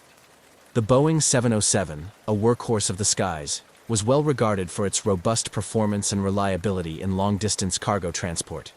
Varig, Brazil's leading international airline at the time, had a sterling safety record and was experienced in managing high-value cargo, ensuring that all protocols for the security and safe handling of the artworks were meticulously followed. The crew, led by an experienced captain, was well versed in the nuances of trans-Pacific flights, adding an extra layer of confidence to the operation. Preparations for the flight began early in the afternoon, with ground staff overseeing the careful loading of the cargo. Each of Mabe's paintings was securely crated and inspected before being loaded into the aircraft's hold, a process observed by both security personnel and insurance representatives, given the considerable value of the artworks. The importance of the cargo added a palpable sense of urgency and precision to the loading process. As the winter sun began to set, casting long shadows over the tarmac, the crew made their final checks. The flight plan was reviewed, weather forecasts checked, and communications equipment tested. Each member of the 6-person crew carried out their responsibilities with the professionalism born of routine and the seriousness demanded by the nature of their cargo. With the cargo secured and all pre-flight checks complete, the Boeing 707 taxied to the runway. The engines roared to life, a deep, steady hum that spoke of power and readiness. At the control tower, the final clearance was given, and with a smooth surge of acceleration, Flight 967 took off, climbing steadily into the dusky sky. The aircraft's lights blinked steadily, a reassuring sign as it headed towards the vast expanse of the Pacific Ocean. The initial phase of the flight proceeded without incident. The aircraft established contact with air traffic control, reporting its position and altitude as it made its way towards the United States. The crew settled into the rhythm of the flight, monitoring systems and navigating the plane along the well-traveled air routes across the Pacific. As Flight 967 approached the halfway point of its journey, the crew performed another routine check of the aircraft's systems. Everything appeared to be functioning as expected, with the aircraft on course and maintaining a steady altitude. The weather, which had been a concern for flights across the Pacific during the winter months, posed no issues, with clear skies reported ahead. However, just as the crew was preparing for the long mid-flight stretch, the routine nature of their journey took a dramatic and mysterious turn. After a final routine communication with Tokyo Air Traffic Control, in which the captain confirmed their position and expected route, the aircraft suddenly ceased all communications. This abrupt silence was out of character for such an experienced crew, and immediately raised concerns. At the Air Traffic Control Center, controllers attempted to re-establish contact, repeating calls to Flight 967. But there was no response, only the static hiss of an open but unresponsive channel. As minutes turned into hours without any word from the aircraft, the situation escalated rapidly from concern to emergency. The disappearance of Flight 967 initiated a flurry of activity on the ground. Varig's Operations Center, in coordination with international aviation authorities, began piecing together the aircraft's last known movements. Search and rescue operations were considered as the airline communicated with maritime and aviation assets in the region to be on the lookout for the missing aircraft. This initial response set the stage for what would become an extensive and perplexing search effort, spanning multiple countries and vast expanses of ocean. As the reality of the situation set in, the mysterious disappearance of Flight 967 with its invaluable cargo of artwork became a pressing enigma, prompting questions and theories that ranged from simple mechanical failure to more sinister possibilities of foul play. The fate of the aircraft and its crew, along with the artistic treasures it carried, had become an urgent and baffling mystery, captivating the attention of the world. The last known contact with Varig Flight 967 came as the Boeing 707 was approximately halfway over the Pacific Ocean, en route from Tokyo to Los Angeles. After routine communications with air traffic control, the aircraft, like a ghost, vanished from radar screens. The disappearance was both sudden and total, leaving no trace of the aircraft or any indication of trouble. Upon realizing the gravity of the situation, Varig and the relevant aviation authorities sprang into action. Initial hopes were that the aircraft might have diverted due to an emergency, seeking an alternate landing at one of the numerous available airstrips scattered across the Pacific Islands. However, As hours turned into days without any sign of the aircraft or distress calls, these hopes dimmed. The immediate aftermath of the disappearance saw the initiation of a large-scale search operation. Coordinated by Japanese, American, and Brazilian authorities, the search covered vast swathes of the Pacific Ocean, an area known for its deep waters and challenging weather conditions. The operation included aircraft from the U.S. Coast Guard, Japanese self-defense forces, and several commercial ships that altered their routes to aid in the search. Despite the extensive resources deployed, the search teams faced significant challenges. The Pacific Ocean's vastness and the lack of precise last-known coordinates complicated efforts. The Boeing 707 had disappeared in one of the most remote parts of the world, where radar coverage was spotty and satellite tracking of aircraft was not yet a standard practice. This lack of real-time tracking data severely hindered the search efforts, as rescue teams had to rely largely on estimated positions, which expanded the search area exponentially. Search planes flew over the ocean, scouring the waters for any sign of debris or oil slicks that might indicate a crash site. Ships equipped with sonar systems crisscrossed the estimated flight path, hoping to detect underwater wreckage. However, the depth and topography of the ocean floor made these efforts like searching for a needle in a haystack. As the search continued without success, the focus shifted to understanding what could have caused such an experienced crew flying a well-maintained aircraft to vanish without a trace. Theories abounded, ranging from catastrophic mechanical failure to more sinister scenarios involving sabotage or hijacking. The disappearance of Flight 967 was particularly puzzling due to the valuable cargo it carried, paintings by the famous artist Manabu Mabe, valued at several $1 million. This led to speculation that the disappearance might have been orchestrated to steal the artwork, although there was no concrete evidence to support such a theory. The possibility of an insurance scam was also considered, given the high value of the cargo. However, investigations into these angles did not yield any verifiable conclusions. Aviation experts also considered technical and mechanical failures as potential causes. The Boeing 707, though reliable, was susceptible to issues common to all aircraft, such as structural failure, decompression, or a catastrophic engine failure. Yet, without debris or flight data recorders, these theories remained speculative at best. Another line of inquiry focused on the pilot's actions. It was considered whether the pilot could have deliberately diverted the course, similar to other historical incidents of pilot suicide or defection. However, the background checks on the crew revealed no psychological, financial, or personal pressures that might lead to such drastic actions. As weeks turned into months, the mystery deepened. The lack of any substantial evidence, coupled with the fading trail, led to a gradual scaling down of search operations. The disappearance of Flight 967 became a cold case, leaving a void filled with unanswered questions and profound implications for aviation safety and security. The impact on the families of the crew was devastating. They had to cope with not only the loss of their loved ones, but also the torment of not knowing what had happened. The absence of closure was a heavy burden, and many family members continued to push for the continuation of the search, holding on to hope that some trace of the aircraft would be found.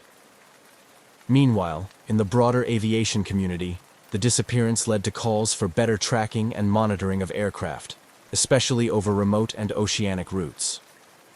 The incident highlighted the critical need for advancements in aviation technology, including the implementation of more comprehensive satellite tracking systems that could prevent another aircraft from disappearing without a trace.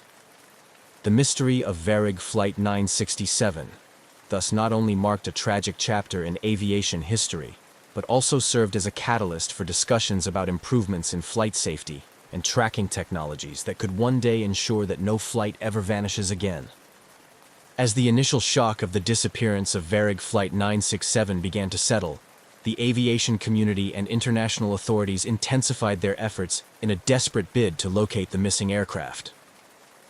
The profound implications of a vanished Boeing 707, particularly one carrying invaluable artwork, compelled a massive, coordinated search operation involving multiple countries and sophisticated technology.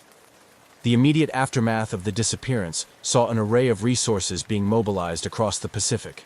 The search area, determined by the last known position of the aircraft and its projected flight path, encompassed a vast swath of ocean notorious for its depth and unpredictable weather conditions. The U.S. Coast Guard, Japanese maritime forces, and several Pacific Island nations deployed aircraft and ships in a concerted effort to comb the area. Despite these robust efforts, the initial days of the search yielded no tangible results. Compounding the difficulty was the unpredictable Pacific weather, which frequently hampered search operations. High winds and rough seas often made it dangerous for ships and problematic for aircraft. The vastness of the area, combined with these challenging conditions, meant that even the most advanced technology of the time struggled to make significant progress in locating any debris or signs of the aircraft. Simultaneously, international cooperation took on new levels of urgency and complexity. Diplomatic channels were activated to ensure that all possible resources were made available. Satellite imagery analysis was enlisted, with several countries contributing their satellite capabilities to scour the ocean for any anomalies that might suggest wreckage. This period marked one of the early instances where global satellite resources were pooled in such a manner for a search and rescue operation, setting precedents for future collaborations. As days turned into weeks, the lack of results began to fuel a range of emotions from frustration to despair, particularly among the families of the crew members. The Brazilian government, facing internal pressure and the eyes of the international community, continued to urge for an extended search. They argued that the disappearance of a Brazilian aircraft and the loss of Brazilian nationals required a sustained effort, despite the growing costs and logistical challenges. The search operation also had to contend with numerous false leads and reports.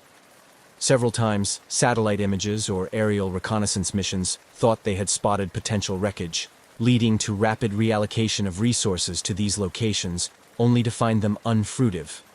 Each false alarm tested the resolve of the search teams and added to the emotional roller coaster experienced by the families and the general public following the saga. During this intensive search phase, experts from various fields, including oceanography and aeronautical engineering, were consulted to refine the search parameters. Drift analysis based on ocean currents was conducted to predict where debris might have moved from the assumed crash site. This scientific approach helped to narrow the search areas, focusing efforts on more promising regions and improving the efficiency of the operations. Despite these sophisticated methods and the tireless efforts of all involved, the search had to confront the inevitable limitations imposed by the nature of the search area and the available technology. Deep-sea searches were particularly hampered by the ocean's depth and the seabed's complexity in the presumed crash area, which included underwater mountains and valleys that could easily hide aircraft wreckage. As weeks turned into months with no significant findings, the initial unified resolve began to wane. The daunting reality of the task, combined with the high costs and logistical difficulties, led to discussions about scaling down the search efforts. International partners expressed concerns about the feasibility of continuing such an extensive search indefinitely, especially in the absence of any promising clues. This phase of the search operation culminated in a critical meeting involving representatives from all participating nations and agencies. The decision was made to transition from an active search to a more passive phase, where resources would be directed only towards specific leads, rather than broad sweeps of the ocean. This decision was met with a mix of understanding and resignation, acknowledging both the enormity of the task and the slim chances of success in finding Flight 967 after so much time had passed without a trace. The conclusion of this phase did not mean the end of efforts to find Varig Flight 967, but it marked a somber acknowledgement of the limitations faced by even the most determined and resourceful search operations. The mystery of Flight 967 would continue to linger, a haunting reminder of the uncertainties that still pervade even the most routine of human endeavors like commercial flight. The disappearance of Varig Flight 967 opened numerous investigative channels, as authorities worked tirelessly to unravel the mystery behind the vanished Boeing 707.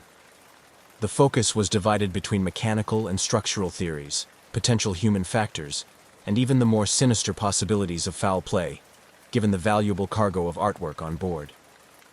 Criminal investigations were initiated alongside technical inquiries to explore all conceivable angles that could explain the aircraft's sudden and complete disappearance. The Brazilian, Japanese, and American authorities coordinated their efforts, examining if the disappearance could have been orchestrated for the theft of the valuable paintings by Manabu Mabe, estimated to be worth millions of dollars. This theory was particularly compelling given the nature of the cargo, leading to a detailed scrutiny of everyone involved with the flight, from the ground crew that handled the cargo to the personnel who had access to the flight plans. Simultaneously, mechanical failure remained a strong contender in the list of possibilities. Investigators pored over maintenance records and interviewed the airline's maintenance staff to check for any signs of oversight or malpractice that could have led to a catastrophic failure mid-flight. Given the Boeing 707's robust design and Varig's reputation for rigorous maintenance standards, this line of inquiry required thorough examination to ensure no stone was left unturned. The aircraft's last moments were also under intense scrutiny. Data from air traffic control and radar recordings were analyzed to reconstruct the flight's path and altitude changes. Experts considered whether a sudden structural failure could have caused the aircraft to break apart or dive uncontrollably into the ocean. The possibility of an onboard fire or explosion, which could incapacitate the crew and lead to rapid depressurization, was also explored. Alongside technical and criminal investigations, the psychological profiles of the crew were meticulously examined. Authorities delved into the personal lives of the pilot and co-pilot, searching for any indicators of distress, financial problems, or motivations that might lead one to alter the course of the flight deliberately. This aspect of the investigation sought to understand not just the mechanical workings of the aircraft, but also the human elements at play. The investigation's complexity was compounded by the international nature of the flight's route and the jurisdictions involved. Differences in investigative techniques and interagency cooperation sometimes slowed down the process, highlighting the challenges of managing an international aviation mystery. Throughout the investigative phase, theories continued to circulate and evolve. Some experts suggested that the disappearance might have been caused by a deliberate act, perhaps a hijacking gone wrong, or an insurance scam involving the artworks. Others speculated about less likely scenarios, including a spontaneous decision by the pilot to divert the course due to a perceived emergency. The lack of definitive answers led to an atmosphere rife with speculation. Media outlets around the world reported on every development, often sensationalizing the mystery without providing concrete information. This intense public scrutiny added pressure to the investigative teams, but also ensured that the disappearance of Flight 967 remained in the public eye, fostering a sustained interest in uncovering the truth. As months turned into years without conclusive evidence or wreckage, the investigations gradually scaled back.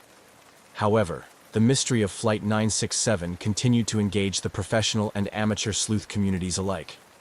Online forums, documentaries, and annual conferences dissected every piece of available data, propelling the story into the realm of legendary aviation mysteries. While the official investigations provided no definitive conclusions, they significantly influenced future aviation security measures and protocols for transporting valuable cargo. The disappearance of Flight 967 became a case study in aviation safety courses around the world, teaching new generations of pilots and airline executives about the complexities and unforeseen dangers of air travel. Despite the lack of closure, the investigative efforts into the disappearance of Varig Flight 967 underscored the importance of comprehensive safety and security protocols in aviation, leaving an indelible mark on the industry and continuing to inform practices to this day. As the mystery of Varig Flight 967's disappearance continued to baffle the world, its impact resonated deeply within the aviation industry, particularly in terms of security and cargo transport. The vanished Boeing 707, carrying millions of dollars worth of artwork, prompted a significant reevaluation of cargo security protocols worldwide, leading to enhanced measures designed to protect valuable air freight and ensure the safety of those tasked with its transport. The incident underscored vulnerabilities in the system that could potentially be exploited for criminal purposes. In response, international aviation bodies, including the International Civil Aviation Organization, ICAO, and individual national aviation authorities, began to intensify their focus on securing air cargo. New regulations were introduced, requiring more rigorous background checks for airport and airline personnel, especially those handling valuable or sensitive cargoes. The aim was to create a more robust barrier against theft, smuggling, and other illegal activities, Technological advancements were also accelerated as a direct consequence of the Flight 967 mystery. Innovations in tracking technology became a priority, with significant investments made into real-time tracking systems that could monitor aircraft even over remote areas like the open ocean. These systems were designed to prevent a repeat of situations where a plane could disappear without a trace, providing continuous updates on an aircraft's position, speed, and altitude. The implementation of these tracking systems saw the introduction of the Global Aeronautical Distress and Safety System, GADSS, which was recommended by ICAO and began to be implemented by airlines globally. GADSS was designed to ensure that aircraft could be tracked in real time anywhere in the world, making it virtually impossible for a plane to vanish without leaving a digital footprint. Furthermore, the loss of Flight 967 catalyzed improvements in how cargo was screened and loaded onto aircraft. Security measures were tightened, with enhanced scanning equipment and more stringent inspection procedures put in place at major airports around the world. These procedures not only aimed to detect potential threats like explosives or contraband, but also ensured that the documentation and handling of valuable items like artworks were thoroughly controlled and monitored. Airlines and insurance companies, recognizing the financial risks associated with transporting high-value items, started requiring additional security measures and higher assurance levels before agreeing to carry such cargoes. This often included escorts for valuable items, sealed and tamper-proof containers, and dedicated storage areas within aircraft where access was strictly controlled. The training of airline and airport staff in security procedures also saw significant enhancements. Personnel were now regularly drilled on emergency and security protocols, including scenarios involving hijacking, theft, and other security breaches. These training programs were designed to ensure that staff could respond quickly and effectively to protect passengers, crew, and cargo under a variety of adverse conditions.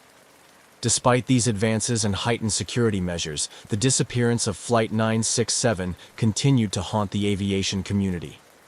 The event became a case study in many security training programs, used to illustrate potential vulnerabilities and the importance of vigilance and adherence to protocols.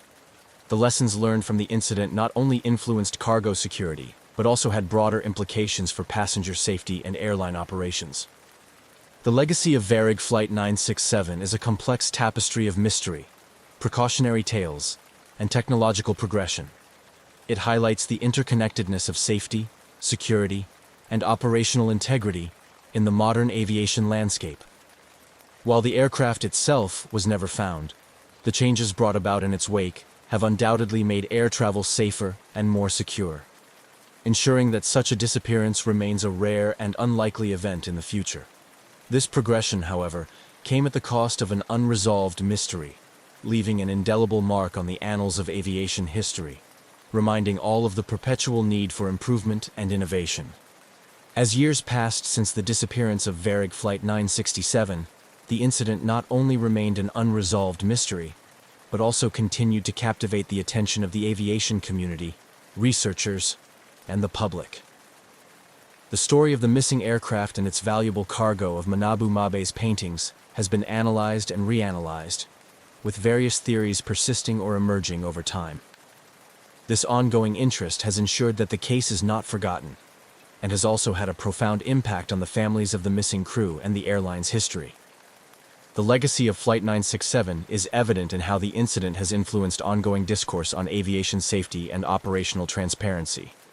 Every year, new students of aviation safety study the case, using it to understand the complexities of international air travel regulations, the importance of stringent cargo security measures, and the challenges of deep-water search and rescue operations.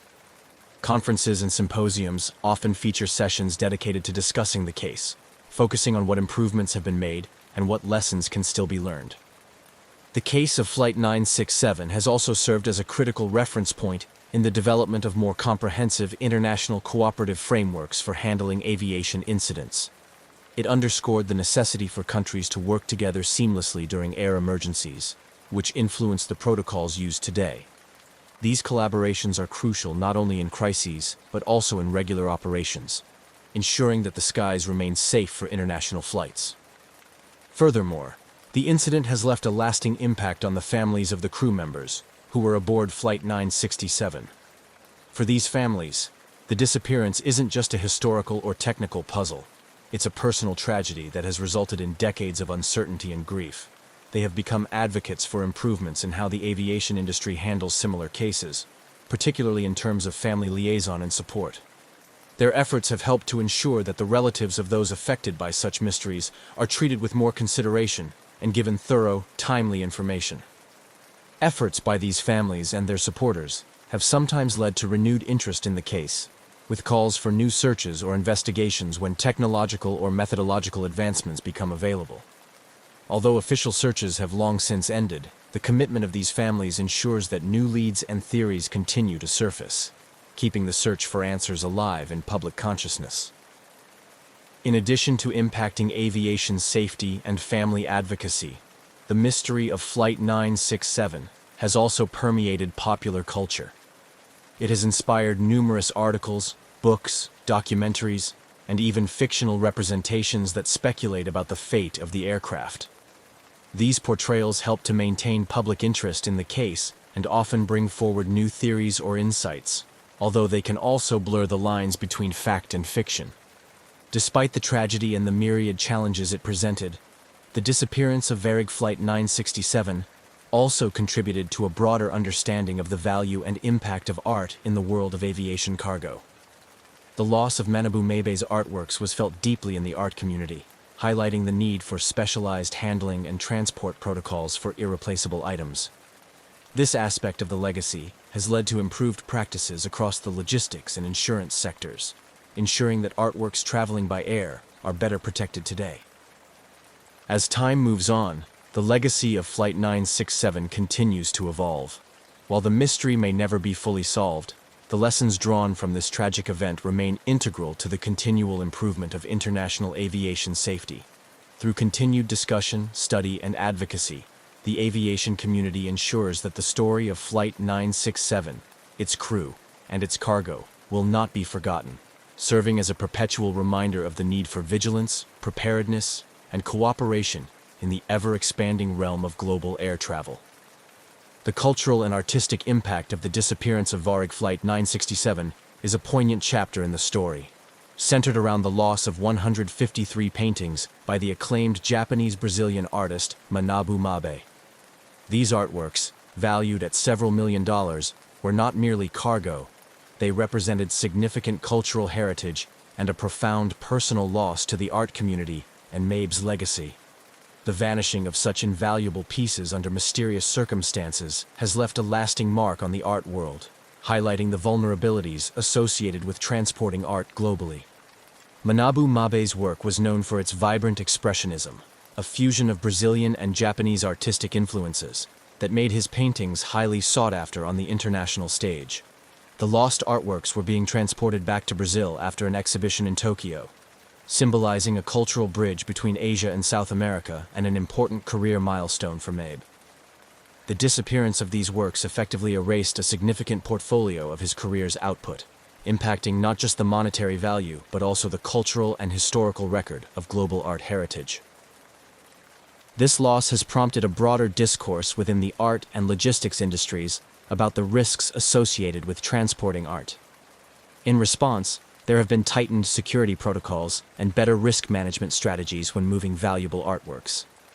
Insurance companies, artists, museums, and galleries now often insist on more stringent security measures, including enhanced tracking, vetted handling, and specialized transport services that minimize the risk of loss or damage. Moreover, the mysterious circumstances surrounding the disappearance of Flight 967 have fueled creative narratives in various media. Filmmakers, novelists, and journalists have drawn upon the story, weaving narratives that blend fact with fiction, exploring themes of loss, mystery, and the immeasurable value of art. These stories question what art means to our societies and how its value extends beyond monetary worth to embody cultural and historical significance. Documentaries focusing on the disappearance have also shed light on Manabu Mabe's influence in the art world, bringing his work to audiences who might not have been aware of his contributions before the incident. These documentaries often delve into the emotional impact of the loss on the art community and Mabe's family, highlighting the personal stories intertwined with the lost artworks. They serve as a reminder of the human aspects behind the headlines, grounding the technical and investigative details of the disappearance in a narrative of personal and cultural loss. In popular culture, the story of Flight 967 and its lost cargo of artworks has taken on a mythic quality, much like the mysteries surrounding the Titanic or the Amber Room. It captivates the imagination, offering a rich tapestry for exploration in novels, films, and art exhibitions. These cultural products allow people to engage with the story on multiple levels, from thrillers that use the disappearance as a backdrop to more introspective explorations of what such a loss means to the global community. Additionally, the story of Flight 967 has had educational impacts, being used as a case study in university courses related to art history, museum studies, and logistics. It provides a real-world context to discuss the challenges and considerations of transporting art across international borders, including legal, ethical, and logistical aspects. This educational use helps prepare the next generation of curators, artists, and logistics professionals to better manage and protect cultural assets. As the years pass, the disappearance of Varig Flight 967 remains a narrative rich with unanswered questions, but also full of lessons learned and stories told. It continues to influence not only the fields of aviation and logistics, but also the arts, serving as a stark reminder of the fragility and value of cultural artifacts. This legacy ensures that despite the mystery, the significance of the event and the art lost with it will not be forgotten.